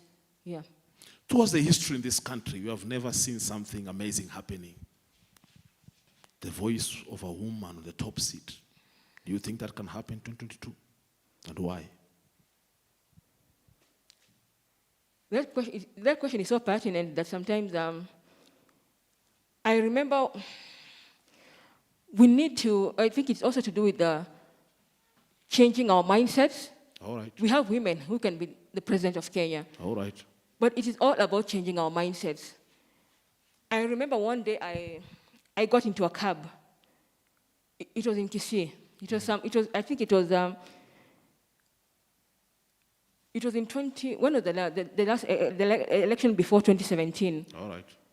The one before 2017, the general election. And I took a cab. And the elections were just about to commence, I think, in a week or so. But I was traveling back to Mombasa, so I was going to take a bus. So when I got into this cab, we started discussing our politics and the upcoming election. So this cab driver, he's just there in front and I'm sitting in the back. And then he says, I don't know which election it was, and then he said something like, Mimi siwezi patia mama kura.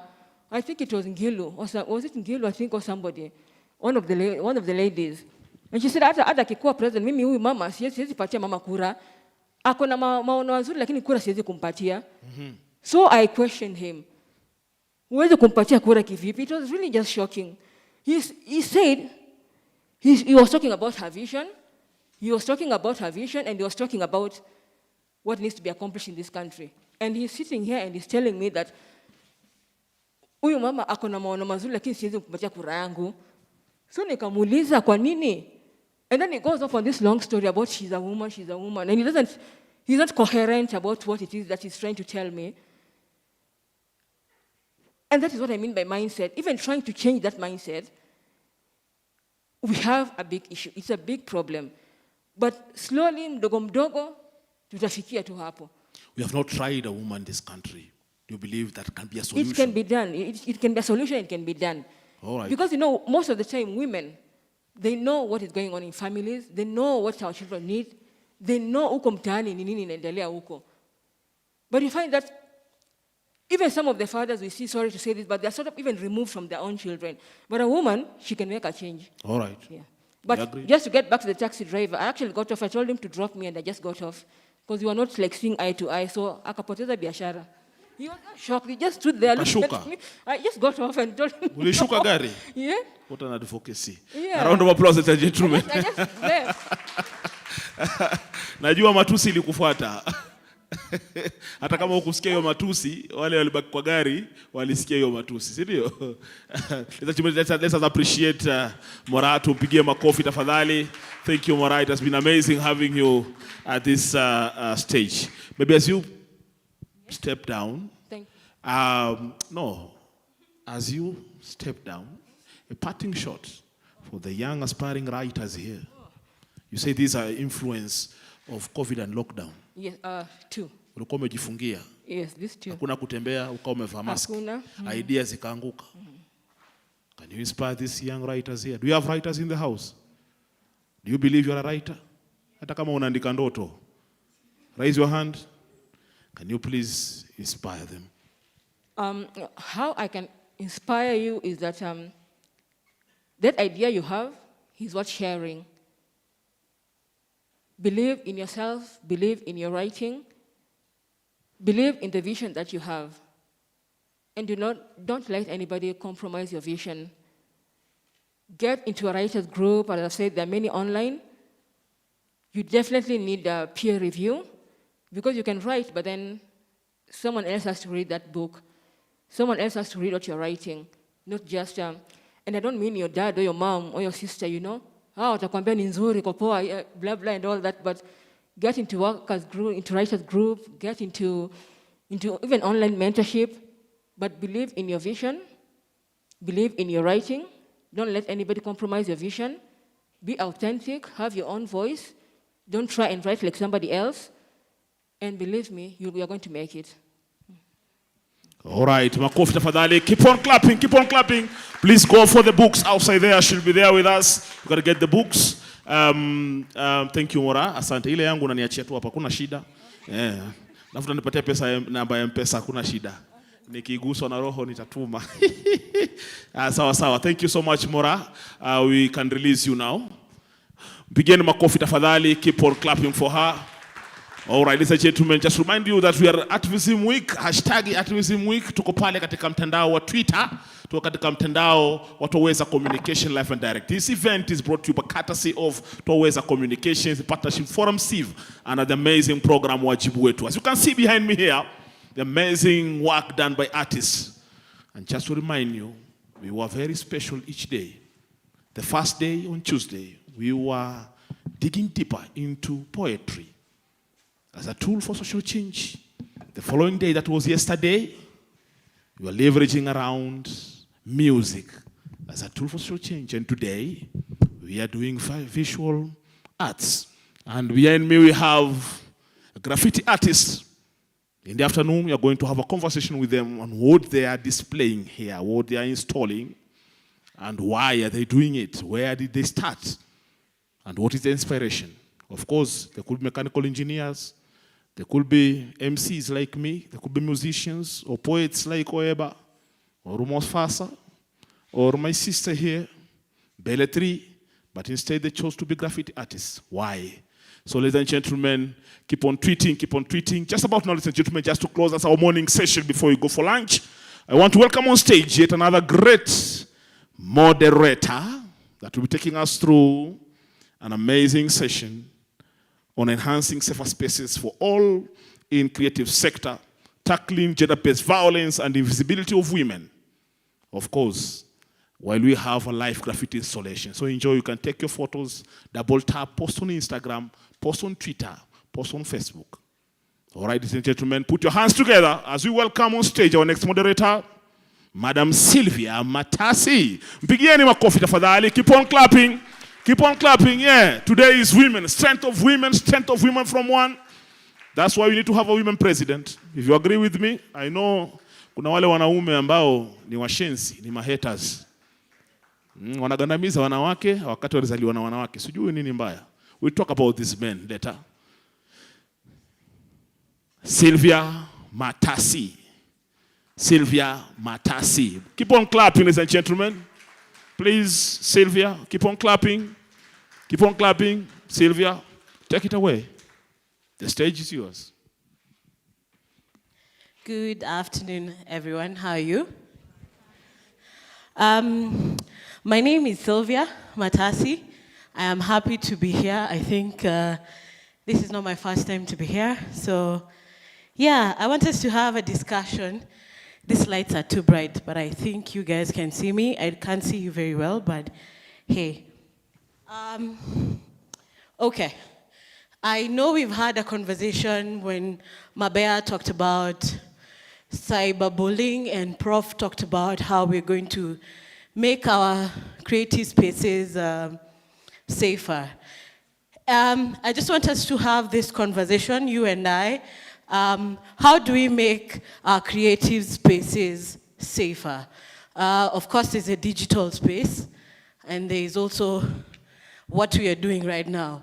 And of course, there's the process of creativity, the creation space, and then the production, all that process. And there are challenges that we encounter during this process. So this challenge is, how do we make this space safer for all of us, for the artists, the writers, the poets, the spoken word, the filmmakers, the actors? How do we make this space safer for us? Because there's cyberbullying, there's sexual abuse, and sexual abuse can happen to both male and female. So let's have this conversation. How do we make this space safer for us? I know there's a roving mic. I don't know. Do we have any person? We can have this conversation. How do we make this space safer? Of course, Prof has talked about legislation and how we can push for legislation, yes, but there's the implementation of that legislation. How do we make these spaces safer for us? Anyone?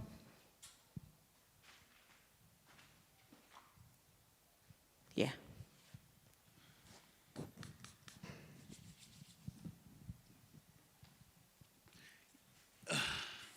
Yeah, I think to start with, we have to be deliberate about making these spaces non-conformist, in the sense that we've seen an higher level of targeting amongst the queer folks who are expressively artists and would like to use art to speak out. But then we have the LBQ community and of course the transgender community who are expressively targeted because of how they express their sexuality. So to an extent, it goes beyond an individual to now sexuality. So the targeting is much more sexual as opposed to now the content. So if you can make these spaces a little bit non-conformist, then it can be a viable space to really work out, to really speak out, to really advance change. Thank you.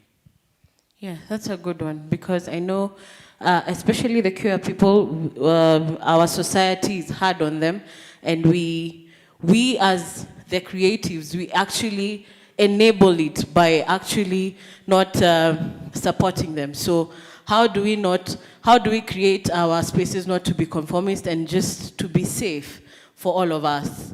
Any other person? Are we saying that our spaces are safer as it is? We are not experiencing any cyberbullying, like Mabea said, or any sexual abuse. There's a hand up.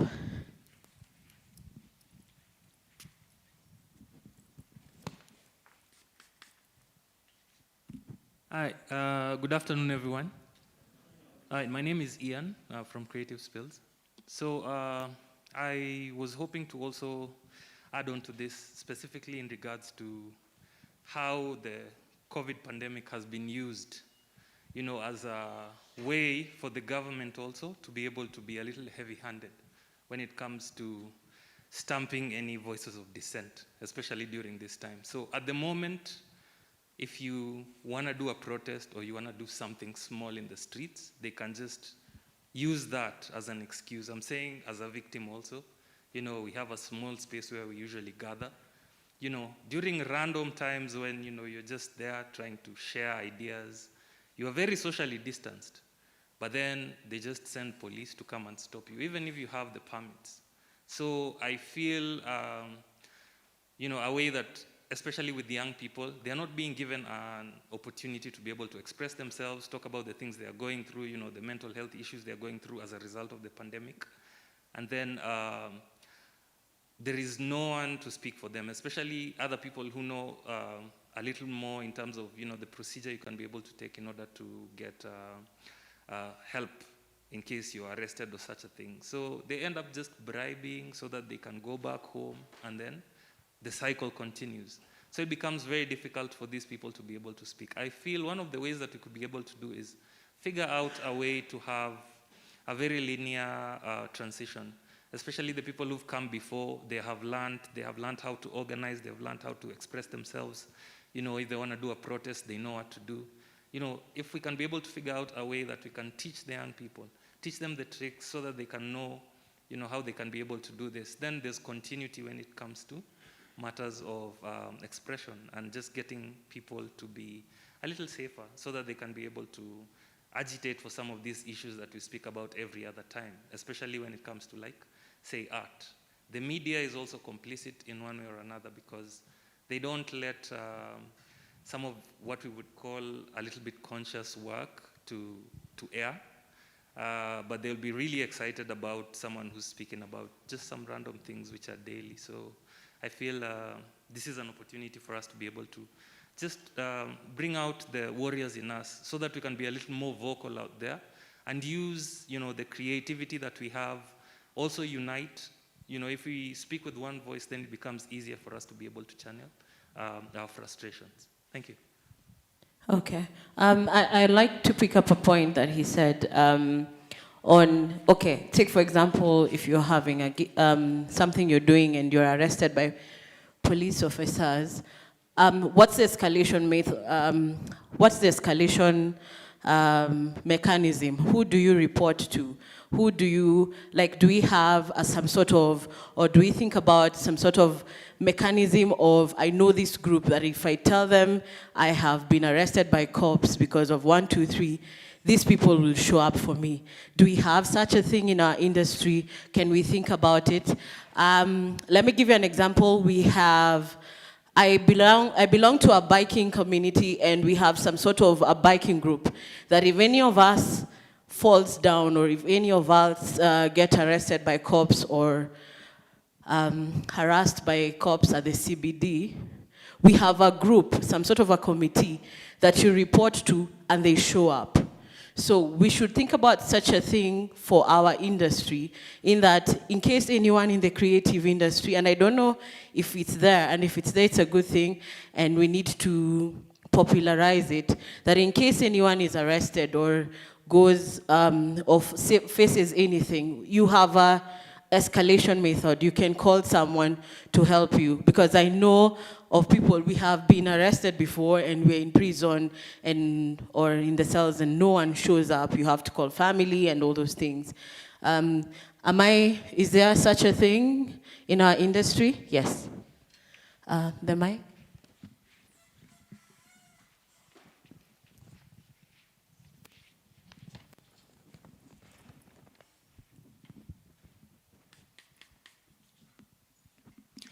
Thank you once more again.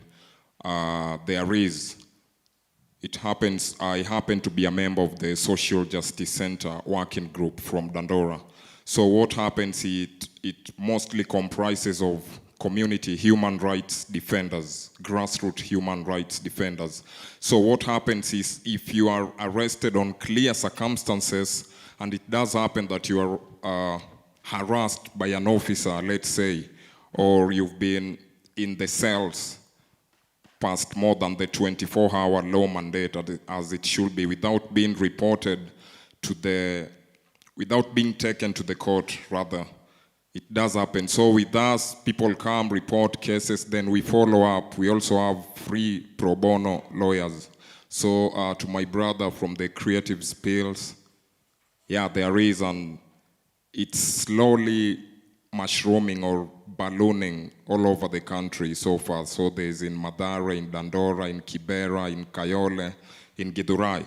So at times it's quite difficult, because even for our stance alone in the communities and the cases happening around. So yeah, there is. Before you hand over the mic, how do people get to you? How do people communicate to you? Do you have a number, a Facebook page, a Twitter page? Because it's one thing being there, but it's another thing the creatives industry knowing how to reach you. Yeah, there is a social media page on Facebook, Dandora Community Justice Center, on Twitter, Dandora Community Justice Center, on Instagram, Dandora Community Justice Center. Then there's the overall working umbrella called the Social Justice Centers Working Group. So the same handles on Facebook, on Twitter, on Instagram, and everywhere. Thank you. All right, yeah. We can bring the mic here to the front.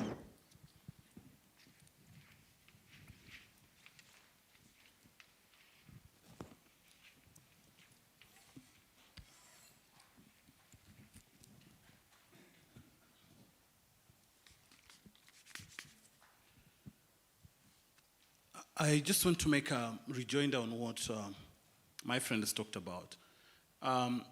There's always a thin line, and I don't know if it's something that we are cognizant of, between being an activist and a human rights defender.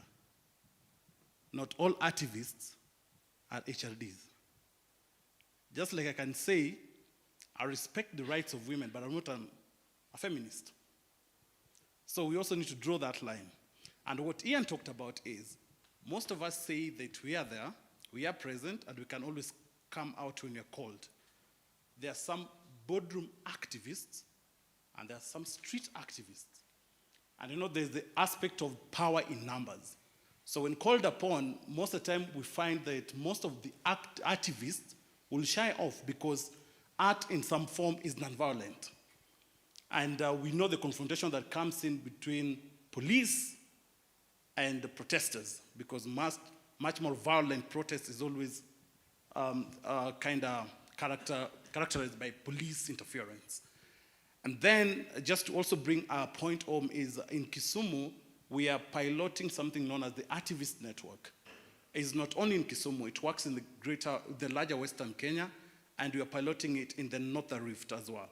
So how it works is, it's not really, we don't do policing in terms of, in terms of rescue or in terms of evacuation. But what we do is we link, because we understand we are no policemen. And of course, we also need to understand to what point does our role stop, even as activists, human rights defenders, or activists.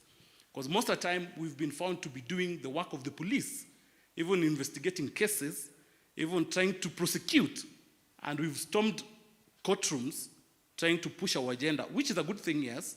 But then we also need to be cognizant of the provisions of the Constitution, which we promulgated in 2010.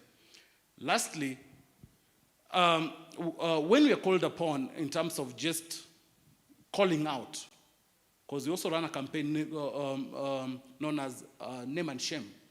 So when we're called upon to just even do a retweet, it does not cost you even much more than 1 MB of bundles. But what we do is we are much more ready to go do gigs, get the mullah, and then leave our comrade to die in the art space. So I just wanted to also make that rejoinder. Thank you. All right. Thank you so much. I love what you talked about and what our friend from Nakuru talked about. Engaging the government. There's one thing about engaging the government, and then there's the other thing of what do you do after engaging the government? This question is directed to you, the Nakuru engaging government, because it is the work of the government to create the safe space for us as creatives. And I know Prof, you were saying Prof has been doing things to create this space to be very safe for us, and by engaging the government, because you see what Ian talks about is the government coming into our spaces and making it impossible for us, which is the same thing he's talked about. So this same government, how is it creating this space for us? And what are we doing by lobbying the government to create the space? And are we feeling it as creatives? Well, let me be practical. What we've done in Nakuru, when we engaged government, things started flowing. I'll take an example where we just did a letter to our governor, and we were given a meeting with him, just to have a meeting with him. And it was a good one, because now he was able now to understand what we contribute into the economy of Nakuru. And this is what I was talking about, the research. How does the creative industry contribute to your own county? Once you do that, because we have 4 languages of government. If you want to work with government and collaborate with government, there are 4 languages. One is revenue. If your activity does not bring or it does not add value to that county, hakuna kitu unafanya. Number 2 is program. Number 3 is bill. Number 4 is policy. That's the language of government. So when you are working with your county or your national government, it has to fall under the 4 things. If your project or your whatever you're doing does not fall under any program, what I squash. The other thing is how we've been practical. Like right now we are working on a project when my brother and my sister is doing. That's what we want to do, also use Graffiti to push some agendas. Our project will be done at night. So we need to involve the police and tell them, this is what we want to do this, and social change, and this is what we want to do. So again, even as we involve government, follow-up is very important. Tumeenda tumekuwa na governor, na mkutano na governor, then what? What is our part? What is their part? Then we also follow up with another letter and say, this is what we agreed. And this is what you said, and this is what we said. Then we also follow up to make it work. Because challenging nakujaga, creatives we give up easily. Like unaona government, and then when you understand government, it takes a long process. And this is what I got even from Prof. Aliniambia. A snail will walk, it will take long for a snail to go to walk somewhere, but it will reach destiny. So as much as we push, let's also be patient, be resilient, because it will bear fruits. Because for us, it's bearing fruit. Because even the culture department right now cannot do anything that is culture without our technical team. So that is how we worked. So to engage government, let's follow up their part and our part, because they will see us, we are serious. Yeah. Thank you very much. There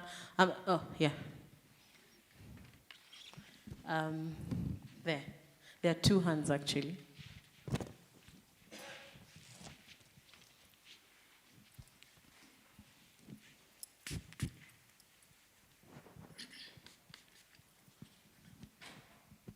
Yeah, na jina langu naitwa Kasena Evans from Mombasa.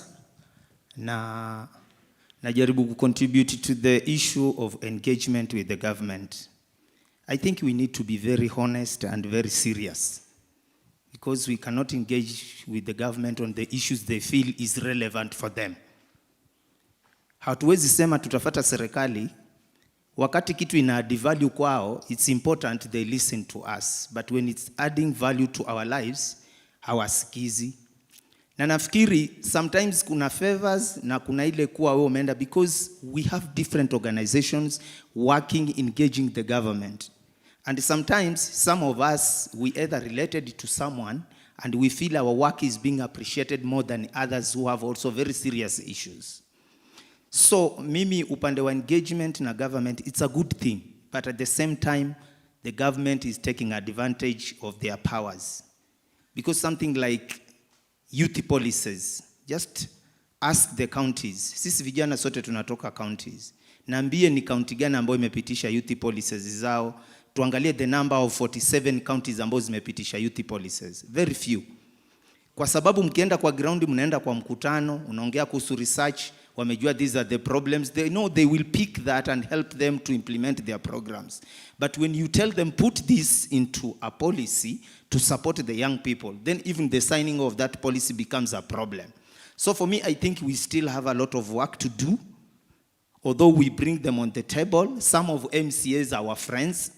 Hata wengine tutakuwa hapa, kesho mtu mmekuwa katika creative industry, kesho amechaguliwa kama MCA, kesho kuto unampata kule unamwengage anakuambia things are not the way you think here. So we know how this government sometimes are so tricky when it comes to issues ambazo zina touch life yetu. So we need to push hard. See soft, don't sleep on bed with the government. Nothing will happen. Thank you. Thank you. I love the point that you talk about. If we push, things will happen. So if we sit and complain, it is us who get affected by it. But if we push and push and push, we will make an impact. Is that your point? Thank you so much. I also need to respond to what he just said. It is one thing, like he said, we need to be very objective when it comes to these conversations. It is one thing to go or walk, for example, to the office of the governor and present, whatever ideas you have. But then, who gives this particular person the authority to decide what is of value and what is not of value to that particular community? Because they cannot play, judge, jury, and execution at the end of the day. We go through so much. I will give an example of something that I've been involved in. So we sat down with a bunch of creatives, conceptualized an idea to make Nairobi city safer. So we went, talked to different organizations and different individuals, and decided to paint the city in 2019. So we did that in December. We did zebra crossings, we drew zebras on the streets, and then we did a mural of Eliud Kipchoge in collaboration with graffiti artists from Nairobi.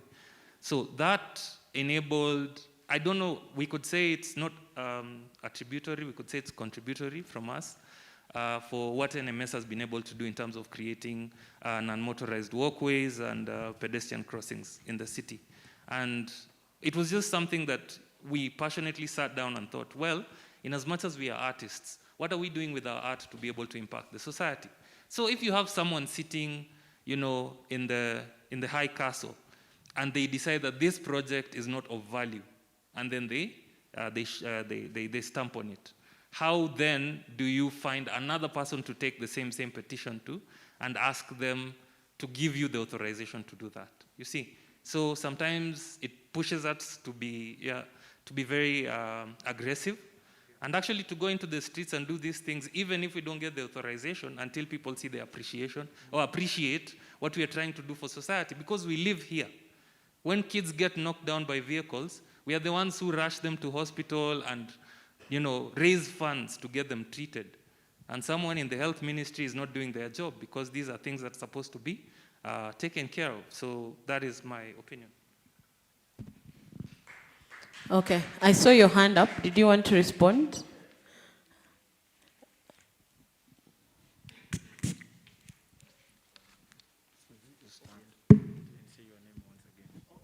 I'm James. I've been told to say my name once more.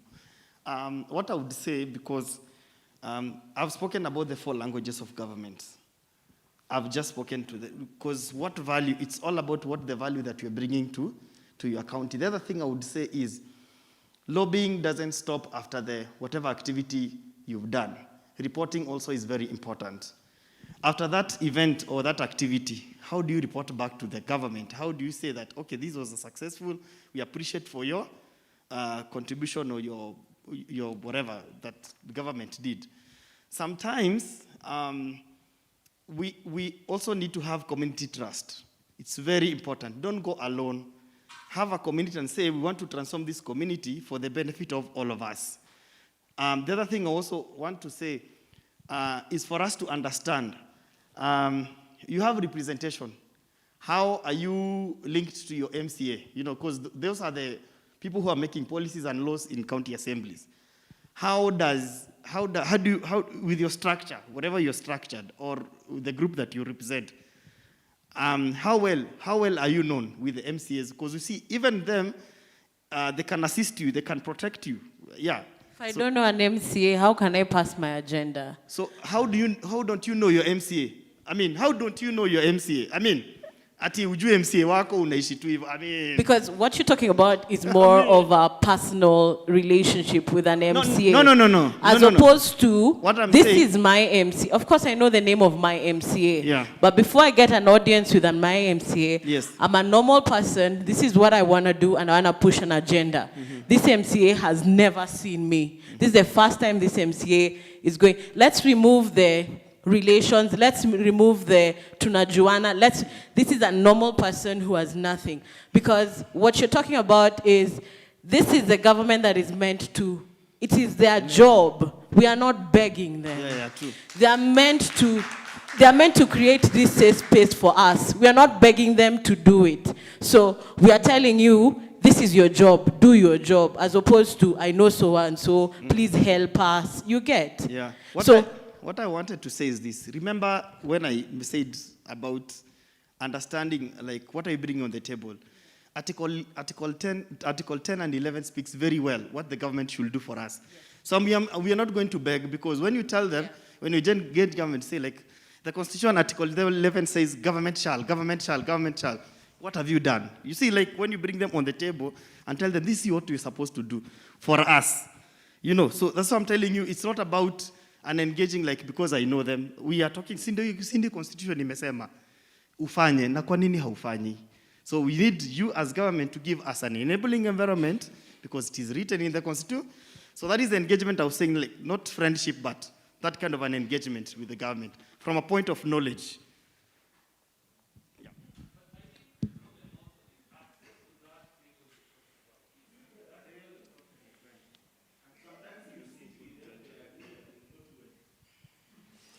I'll give her, and then her hand went, and then, yeah.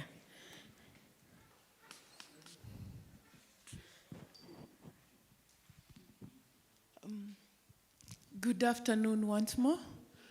My name is Betty Sharon. I am from 001, Collaboration of Women in Development. This is a very, very healthy discussion. I've been listening and following. I would like to respond to the original question. How are we going to protect ourselves now that there is a lot of insecurity and the online violence is escalating? What I am going to talk may not make some of us happy, but I want to be honest with us. And this is the truth, the whole truth, the naked truth. If we talk about protecting ourselves, who is ourself? And protecting ourselves from who? Because now we are talking about the government. We are talking about MCAs. We are talking about politicians. Who is the government? And why do we have to protect ourselves from the government? Why must I know an MCA for me to implement a project that I am implementing with the community? Why must I be a friend, a politician, for me to implement a genuine project on the ground? Not the community. Even me tomorrow, I would like to be the politician. As much as there are so many things that we do not like about politicians, but there is one thing I admire about them. This thing other sectors have never learned. Today we are here. I want to protect my fellow artist. Why? Because I feel she or he is being violated. Because I feel she or he is being undermined by the MCA, by the MP, by the governor. But tomorrow, I go to a function where the governor is. I want to take a selfie with the governor, and I feel so proud because someone saw my picture in the governor, with the governor. Politicians, when they come, when there is something, an issue that is affecting them, they become together. They vote together. They become friends. They sleep on the same bed and use one blanket. We've never done that. We've never done that. We'll talk here. We'll say when we go out there, we will be together. We'll protect ourselves. We are going to engage. But when we get near the politicians, we get our 100, we get our 1,000, we get the selfie, and we forget about ourselves. Until when we will own the sector and we know that this is our sector. Before you protect me, protect the sector. Before politicians protect themselves, they protect the party. Why is it 2/3 gender rule cannot pass in the parliament? because women in the parliament protect their parties. When shall we start protecting our sector? Protect the sector first. And then you will see me as a valuable partner. Thank you. Thank you. Yeah, him and then.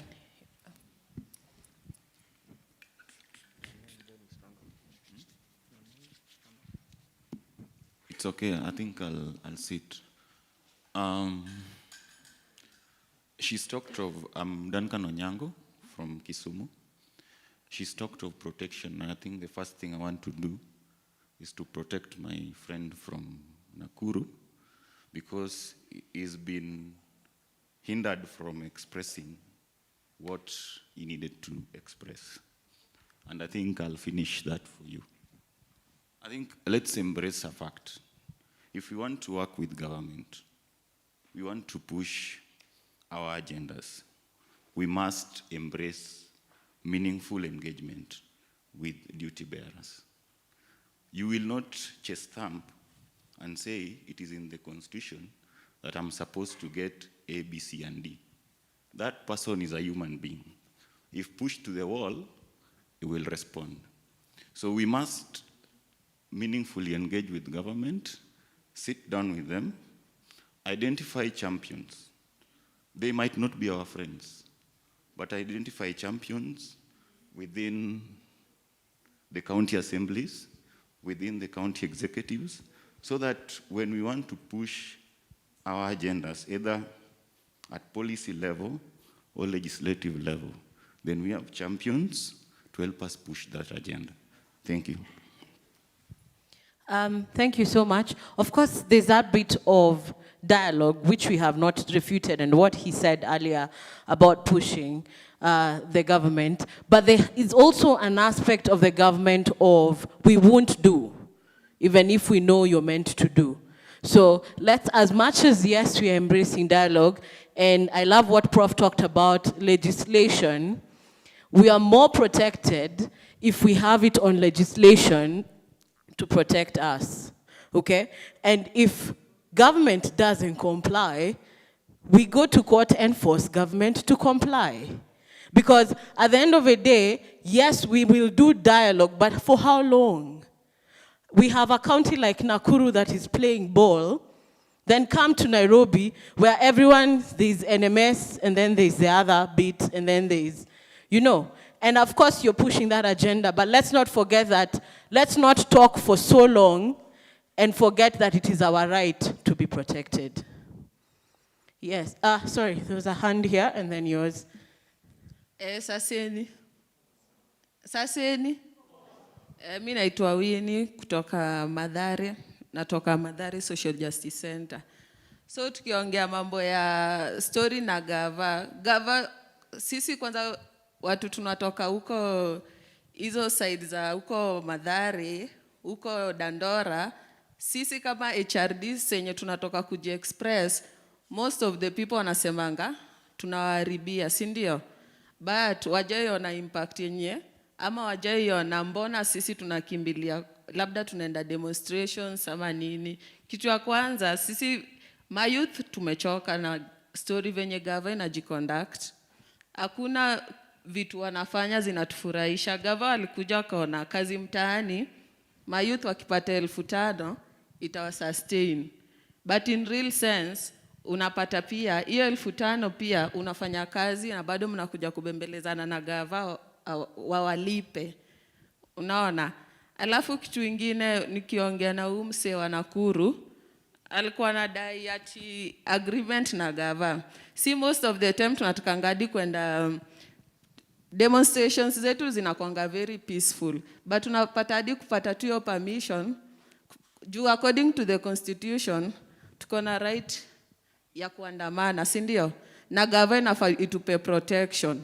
So unapata si badala tupe protection, hiyo time ni gava ina resist na sisi. Juu ya nini? Wataki kusikia ukweli yenye inafanyika na wale watu wako huko informal settlements. So unapata ni struggle. Pia nikiongea na ule mse wa Kisumu, alisema ati kuna difference ya UHRD, activism, mi naona hakuna difference. Juu ukizunguka hapo, bado tunakuja tuna struggle, tunapitia, bado zinaenda kufanana. Si zinaenda, zinafanana. Jana tulikuwa tunaambiwa, unapata artist ameperform during campaigns. Wajalipwa, campaigns zimeisha, watu wamechaguana, wajalipwa. The same way, unapata kijana amefagia barabara, ajalipwa. Hapo si kuna right moja kuna rights zimekatiwa hapo. So mimi naona struggle yenye artists wanapitia, hakuna difference ya artist na au HRDs wengine. Struggle ni same. Okay, the final oh, okay. He had raised his hand first, and then you, and then we can close that bit.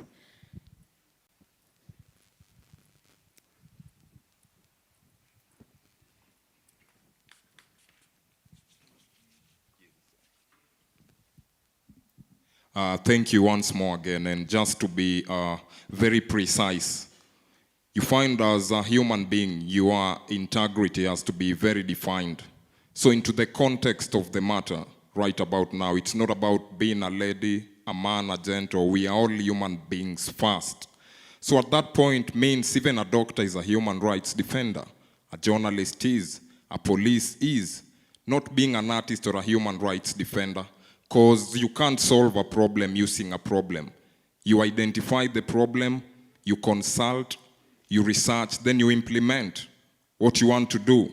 So from that point, first and foremost, just to be very precise and brief again with my fellows, at times all these things takes a lot of courage and strength. We don't even know where we find it from. You are tear gassed in the streets, you are phone called and threatened, and you just keep going on. So it's not for the faint-hearted. What I like to say is you have to be very, very defined. To my fellow creatives, at times msee ameshikwa manze anavuta bangi yani. Mtaa tunaita ngwai. So msee anakupigia anakuambia the constitution says. My friend, the constitution says and you are caught up doing something that is not allowed. Which constitution are you talking about? So hapo ukipiga simu manze in Sheng inaitwa kupanguza. So you get caught up in a mess that you are not responsible for. Wase watasema tu buda manze iza jo. Hapo itabidi umepanguza noma yani. Because for us again in the streets, you are titled, packaged, branded and made to fit into a certain thing that it's not. When I said I do have tea talks with these people at times, they do know that I'm an artist.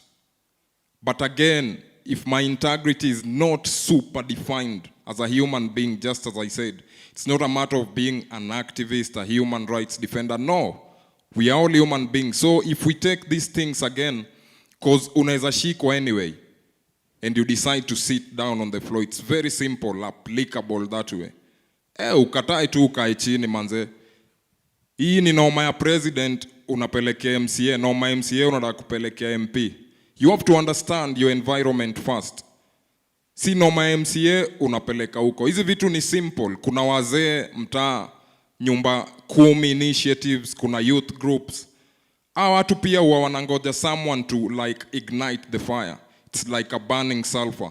So wanangoja tu msee aanze alafu wa join. So ukibambwa, kaa chini manze, these people fear dramas. Kataa kushikwa. So people will come with their cameras and it will be very, very chaotic. So that way it's very simple. Tuache kucomplicate hizi vitu manze na vizungu mingi. We are not even proud of ourselves. We are just talking a lot of English. Tuonge hata kijaka manze Sheng. Ivo. Thank you. There was a last question here. Comment, sorry. Yeah.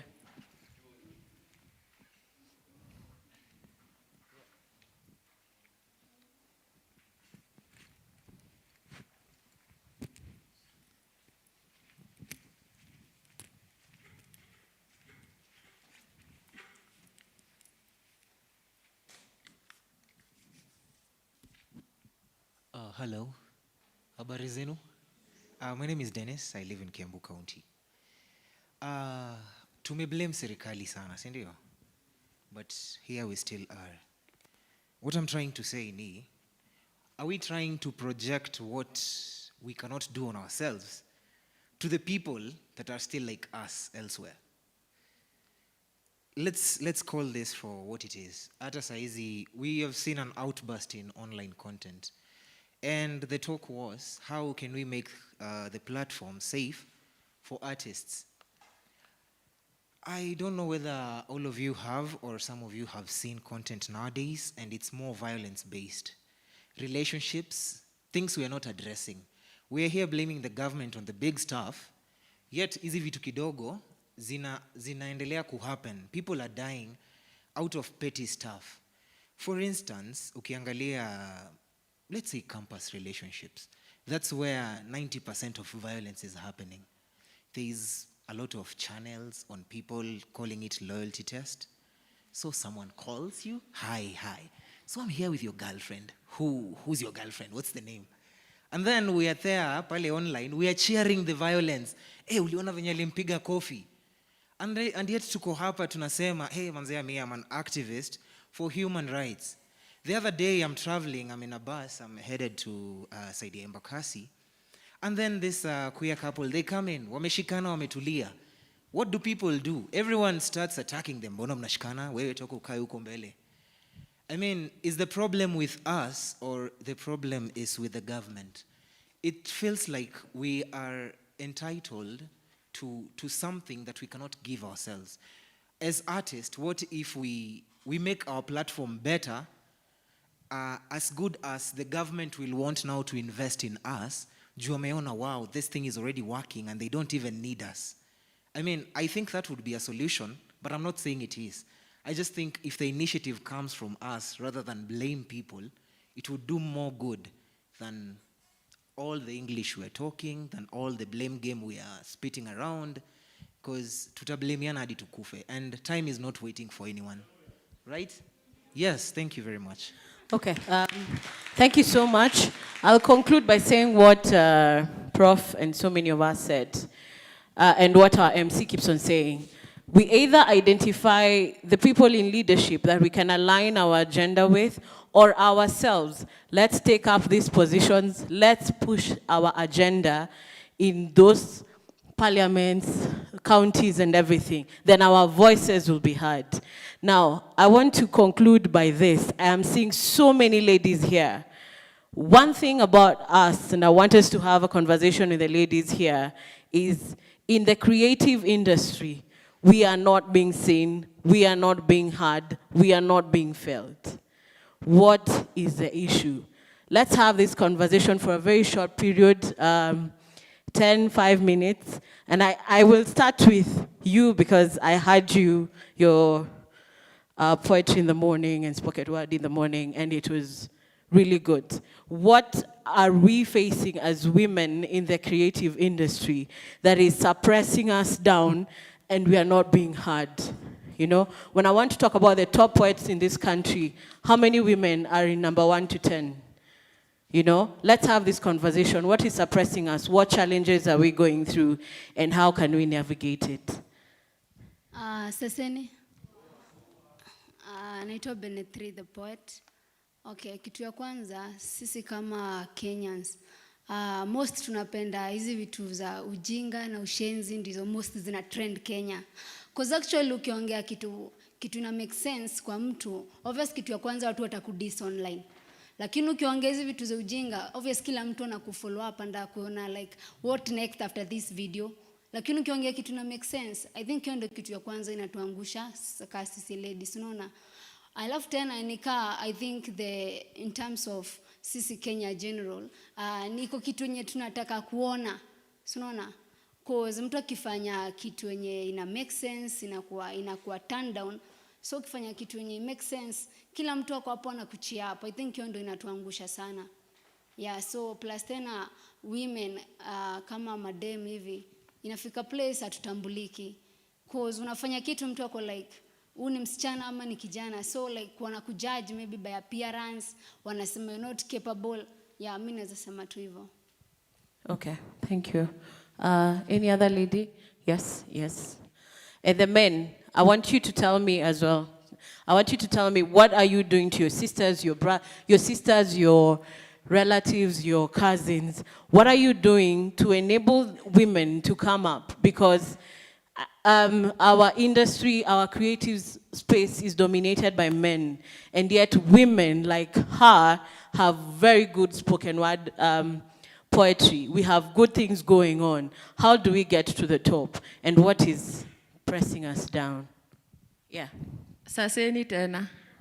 So mi nadhania women wa grow kwa hii creative industry juu women pia wenyewe si rahisi women wapeane support kwa other women wenye wana grow.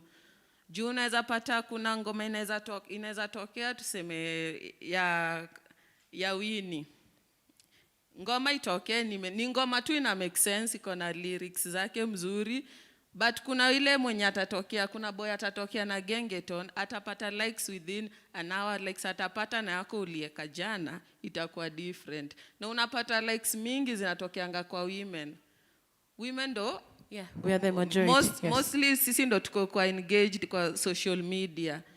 But hiyo support tu kupeana ni ngumu. Mwanamke anaona haizi support mwanamke mwenzake. Same na tukienda kwa politics, unaona mwanamke anaweza simama during campaign, hakuna wanawake wanamuonyesha unaweza, wanampush, but unapata mwanaume akikuja hata fadhali mwanamke akalale nje, but anakeshia huyo mwanaume anasimama. There was that hand and that hand. You can quickly take it to her and then we can close with. I want you to take less than a minute. Just less than a minute. We're out of time. For me, Sylvia, I'm of a different opinion. The truth is, this space is not easy for women. And I can say for a fact, personally, Mimi, I have a lot of respect for women who, like the beautiful lady behind you, Chepto, who's doing graffiti. I have a lot of respect for women like her, like Benny, like, Betty Sharon. All these women, if they tell you the things they go through, utaelewa kwa nini madema wajaja kwa hii room. So let's just be honest. It's a very hostile space. You are judged, unaitwa feminist, unaitwa activist, unaitwa tu kitu yoyote, So for me seeing women in this room, and being a woman myself, I know for a fact it takes a lot of strength. And strength is not just it takes a lot of mental strength, emotional strength, physical strength for you to be able to do what you do, to come to such a space and express your views without having all those inhibitions, all those inclinations. So I think the first space is just trying to make the creative space open and accommodative for women. Because mazao machalio anaweza kuwa very intimidating. That's just the truth. They can be really harsh on us. And if you're not grounded in yourself as a woman, like things will happen to you, then you'll be wondering, okay, I thought I'm at a space where people are accepting. I thought I'm at a space where people are trying to be liberated.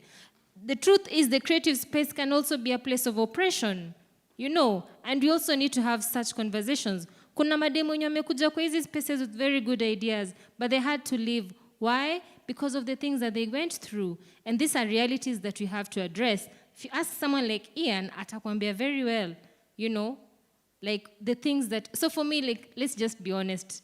Let's be more honest about what is going through. Thank you. There are two, her and her. I don't have time. My time is over. Give her because she's near, and then, okay, you can move this mic as well so that we move faster.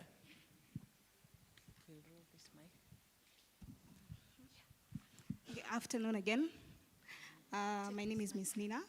And on the topic of women, for me personally, I'm a poet, as I mentioned. There's some pieces that I've performed and have ended up being called a feminist. But it's not being about a feminist, it's about speaking up on what is happening. And I feel the problem is this notion of gender and the idea that a woman has to submit. And the thing is, there's this habit that I feel it really irks me a lot. As a woman, when you walk around the streets of Nairobi, you always get the usual, Madam, where, sister, nini. And at the end of the day, I wonder, is it a rule? Is it written somewhere that I have to say hi to you? If I go silent, I'm called hard to get. Udemana ringa sana. When I raise my argument, I'm told I'm dramatic. And this also goes, it's not just about in the art scene. Look at the political, the political realm, the women in the politics. What do we usually hear about them? The other day, when we hear of Waigoro, we remember there was a time she was being spoken of. We were speaking about her marriage life, her children, other women politicians. Instead of listening to their argument, we are only busy discussing about their marital affairs and the many kids that they have. But that does not affect the men on the other side. And when we come down to art, also art is another space where we really need to discuss on how the women are portrayed. Because we've gotten to a point where women are being sexualized, over-sexualized. Talk about the music videos. Us as Kenyans, we are busy uploading music videos where the girls are underdressed and the men are overdressed. Why don't you say no to that? And then there's this new issue called colorism. Colorism is also a topic that we need to discuss. For those who maybe don't understand what colorism is, it's this idea that light-skinned women sell more or market more, and dark skin is seen as invaluable. I mean, we've watched music videos where all women, they are light skin too. And then you're here talking of, we are here condemning a lady who would rather bleach herself, because that is what we're teaching the young girls right now. That light skin, I have nothing against light skinned women, but as a society, we have to put our feet down, because we are teaching your girl that being dark skinned is dirty, it's not valuable. And it's not also in the music videos. We also have adverts, all these activations going on. So it all goes back to you. What are you doing to put your foot down? Thank you.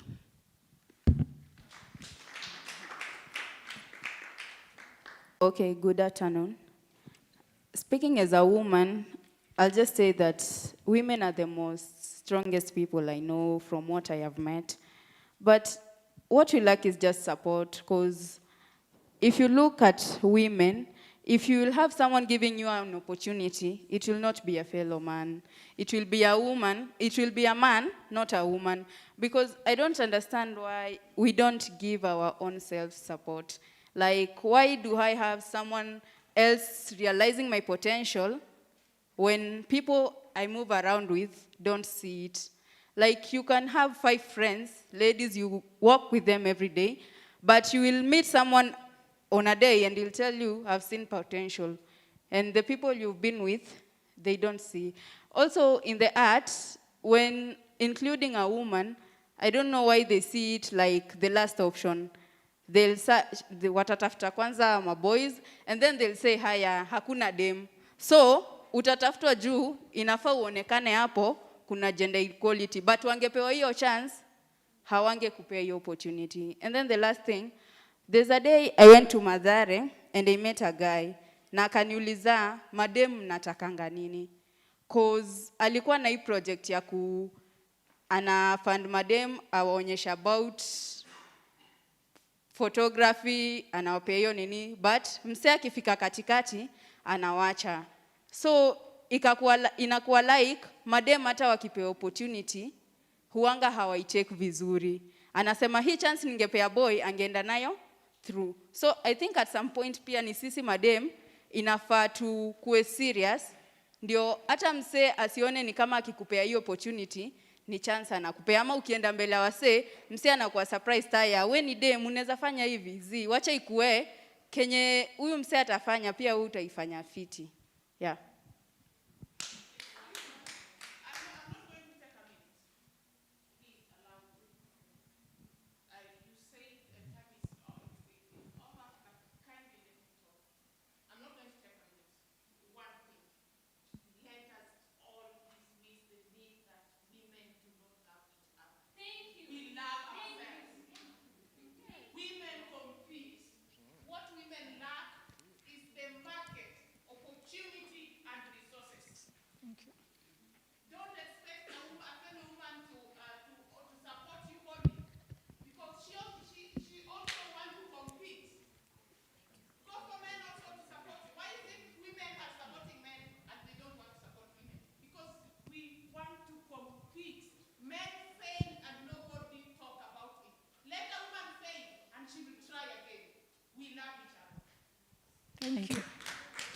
Let's conclude with her. Thank you. I was coming to that, but first, why women are not heard is because of the cultural norms as African women. African women, we have been silent for a long time, starting with patriarchal issue. For us as a Somali society, one, we are patriarchal, and Somali woman is not supposed to be heard. Same applies to other communities. So first, we need to address the cultural issues that is really barring women to be heard. Yes, there is lack of opportunity for women. If you look at the industry currently, women don't have the resources. Then what are we doing for us to give women resources so that they can be heard? I thought the artist will talk about resources. I'm sure people are still struggling to put their pieces together, but they are lacking funding. So please, let's shun away from these cultural issues so that we can be heard. Thank you. I wanted to add that. Thank you. She has totally concluded it and her very well. Let's support each other. Let's love each other. The men in this place and anyone who's a man and listening to me, these women have potential beyond what you can imagine. Give them a chance and see what they can do. Okay? Let's support our women. Let's be there. Let's be on the front line for them. I'm going to hand it over to the MC. All right, Thank you so much. Let us appreciate this beautiful lady. Pigieni makofi jamani. She's an amazing moderator. Keep on clapping, keep on clapping, keep on clapping. All right, strength of women. I've just mastered one statement. Women don't hate each other. They love each other. They are just competing. All right? So men support women. Let them compete. Pick on the best. Let them lead. And we have a transformed generation. Hallelujah. Hallelujah. Keep on clapping, please. Ladies and gentlemen, just to wind up our morning session, because it's time for lunch, I want to have some 4 or 5 minutes discussion with these amazing artists here. They are doing graffiti. Is it beautiful or not beautiful? Huh? Are you attracted to this piece of art? Are you attracted? All right. Gent and lady, bibi na bwana. Gent and lady, madam, iko wapi yule stage manager? Nisaidie na hawa jamaa hapa, they're doing amazing. Let's clap for them, ladies and gentlemen. This is not easy. This is not easy. Don't try this at home if you don't have no idea, man. Should ask. It's not easy. Creativity with a purpose. I just want to have a conversation with you here so that those online can also be able to see. Unajua tumeambiwa jana na daktari ya kwamba si kuchora tu, sio kufanya kuwasilisha tu sanaa, lakini sanaa ni biashara. Kwa hivyo biashara lazima kuwe na branding, marketing. And marketing, we have to see you. Ama sivyo? All right. What's your name? My name is Chaloek. Chala. Yeah. Nimesikia mimi. Tumesikia huko. Professor. Umesikia? Chaloek. Chala. Yes.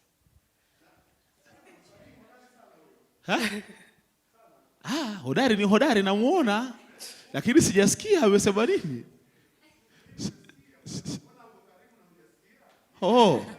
Wacha nitoe nta masikioni basi. Nimetoa nta. Yes. What's your beautiful name again? My name is Chaloek. Chala. Yes. Chaloek. Chala. A round of applause for that name. That name is already creative. All right, my brother, hata kama ni women first, men before.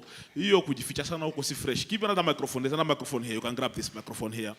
All right. Gender equality. I know we are busy. We want to finish this piece of art. We could have the lady in between us. Bro. Songea kwa kule, udada ingia hapa katikati. Gender balance. This means she has more power than both of us. You believe in that? Say hallelujah. True. What's your name also? My name is Kenneth Mwanzia. I'm from Mombasa, but all right. Nimelelewa Nairobi. Alafu na Mombasa hakuna talanta nyinyi. Pigieni makofi jamani. Watu wa Mombasa wanazoea kukaa wakingoja maembe yanguke. This guy is here. All right. Now I just want to have they're also interested, those following online. How did you guys start this? I mean, tell us about this joint graffiti. Yeah. I think it was 2 years ago. I was called to teach graffiti at Nairobi Institute, right? And then he was having his last class. All right. And then I just taught him. So you were called to train teach graffiti, to train graffiti. Twitter. Yes. To go train the college where he was. Yeah, but he was the only student at that time. He was only a student. The only student. The only student. And it graffiti. was his last session. All right. So I saw he had great interest in graffiti. Sa nikamuinvite nikifanya kazi nimfunze as we work. All right. Because that was his last session. Alikuwa anasema hakuwa amelearn as much as he wanted. So that's how we started painting together since then. So literally in a few words, you offer internship opportunity for him. Yes. Hallelujah, clap for him. Clap for this amazing team. My brother, how did you feel when you were first called for that, assignment? Bana kuna ka job hapa kuja tufanye. How did you feel? You were trainer, mentor, teacher, Twitter, anakupea ka job.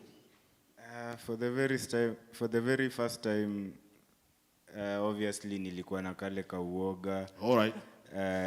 Bado I'm still learning, she's still teaching me.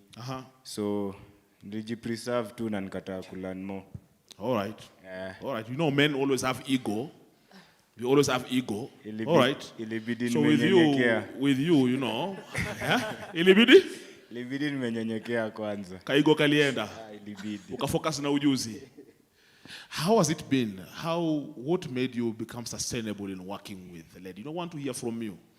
I think the first thing is having the respect for the job. All right. Na pia kumrespect kama boss wangu, not only as a friend. All right. Lakini ikikam kazi manze lazima kuwa na hiyo respect ya job. How so? And the consistency and me having the passion. Wow. So this guy is lucky having a female boss. A round of applause. Keep on clapping, please. Strength of women. Women offering opportunities for men. Now, how has it been your experience? Transforming from just a student in class into a co-worker. Tuwekele boss kando kidogo. Because these are not going right, at least you have this division of labor and specialization there.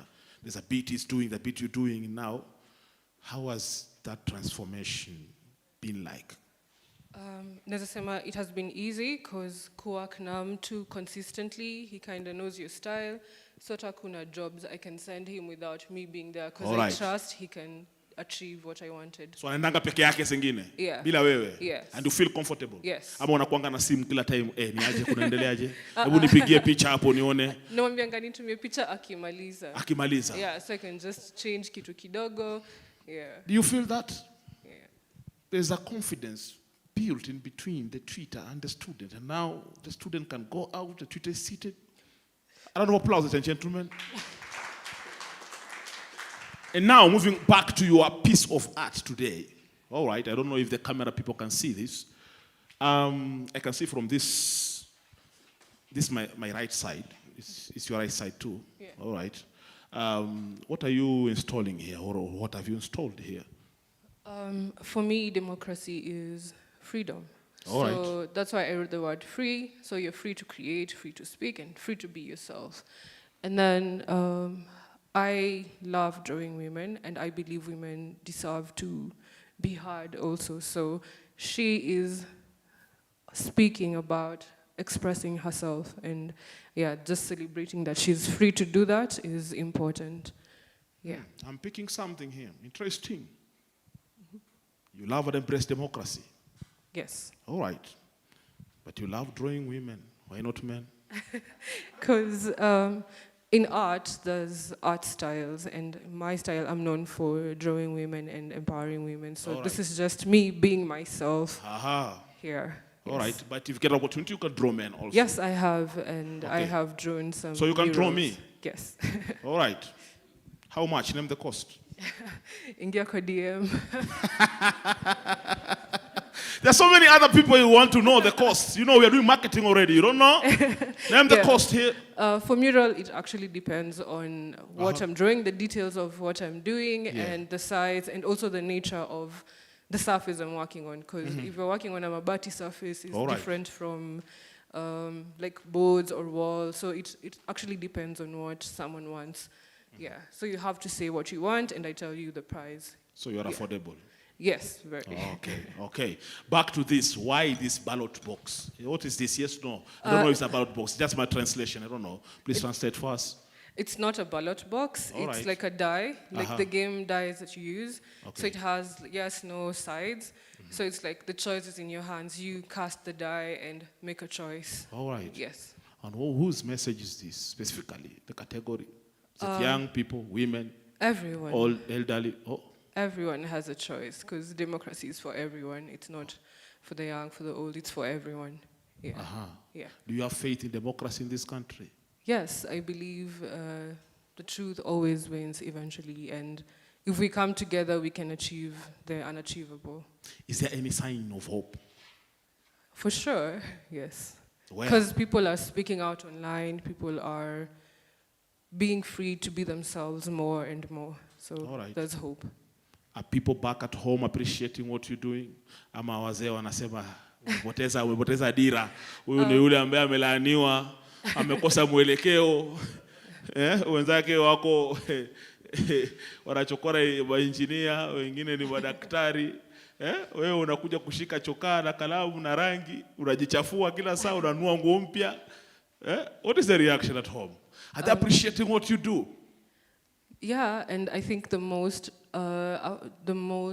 appreciation I get and encouragement I get are from my friends. Yeah, who supported me throughout. Do you have friends here in the house? Put your hands up. Enua mkono juu ya hewa kama wewe ni rafiki. I don't know, plus mpigieni makofi. I can see you are here. Wewe bro, pia ni rafiki. Ama umeanza leo. All right.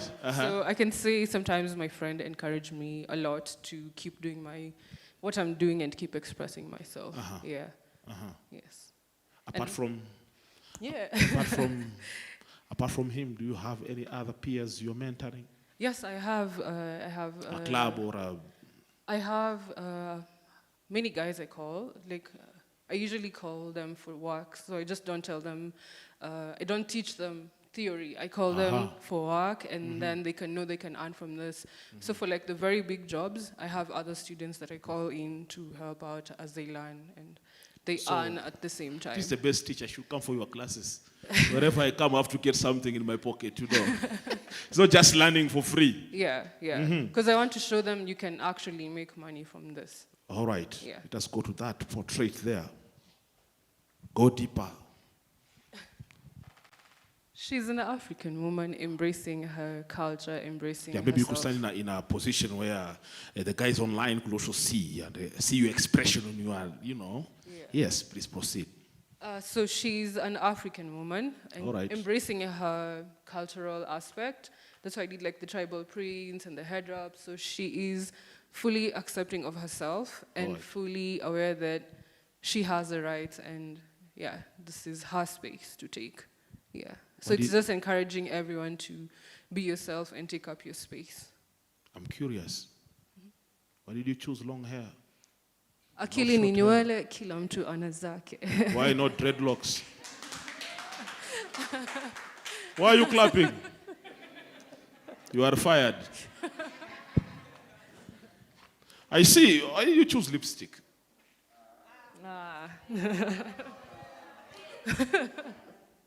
What's wrong with you? What's wrong with you? You're engaging. There is a message in this piece of art. Yeah? And they know why they're translating, why they've told this. So we need to give them an opportunity for them to explain to us so that we can carry the image. You take a photo, someone asks you online, what does this symbolizes? Then you get the right answers to give, right? Yes, you have an opportunity and the statement there. I have a choice. It's just an echo to the die. And then this is just her expressing herself. All right. Yes. All right. All right. Round of applause, gentlemen. Tupigeni makofi tafadhali. My brother. Yes. I want to hear from you now. As a young person in this industry, you are growing, right? How do you see the future in art?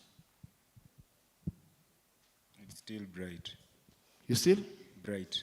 Yeah. You see hope? Yeah.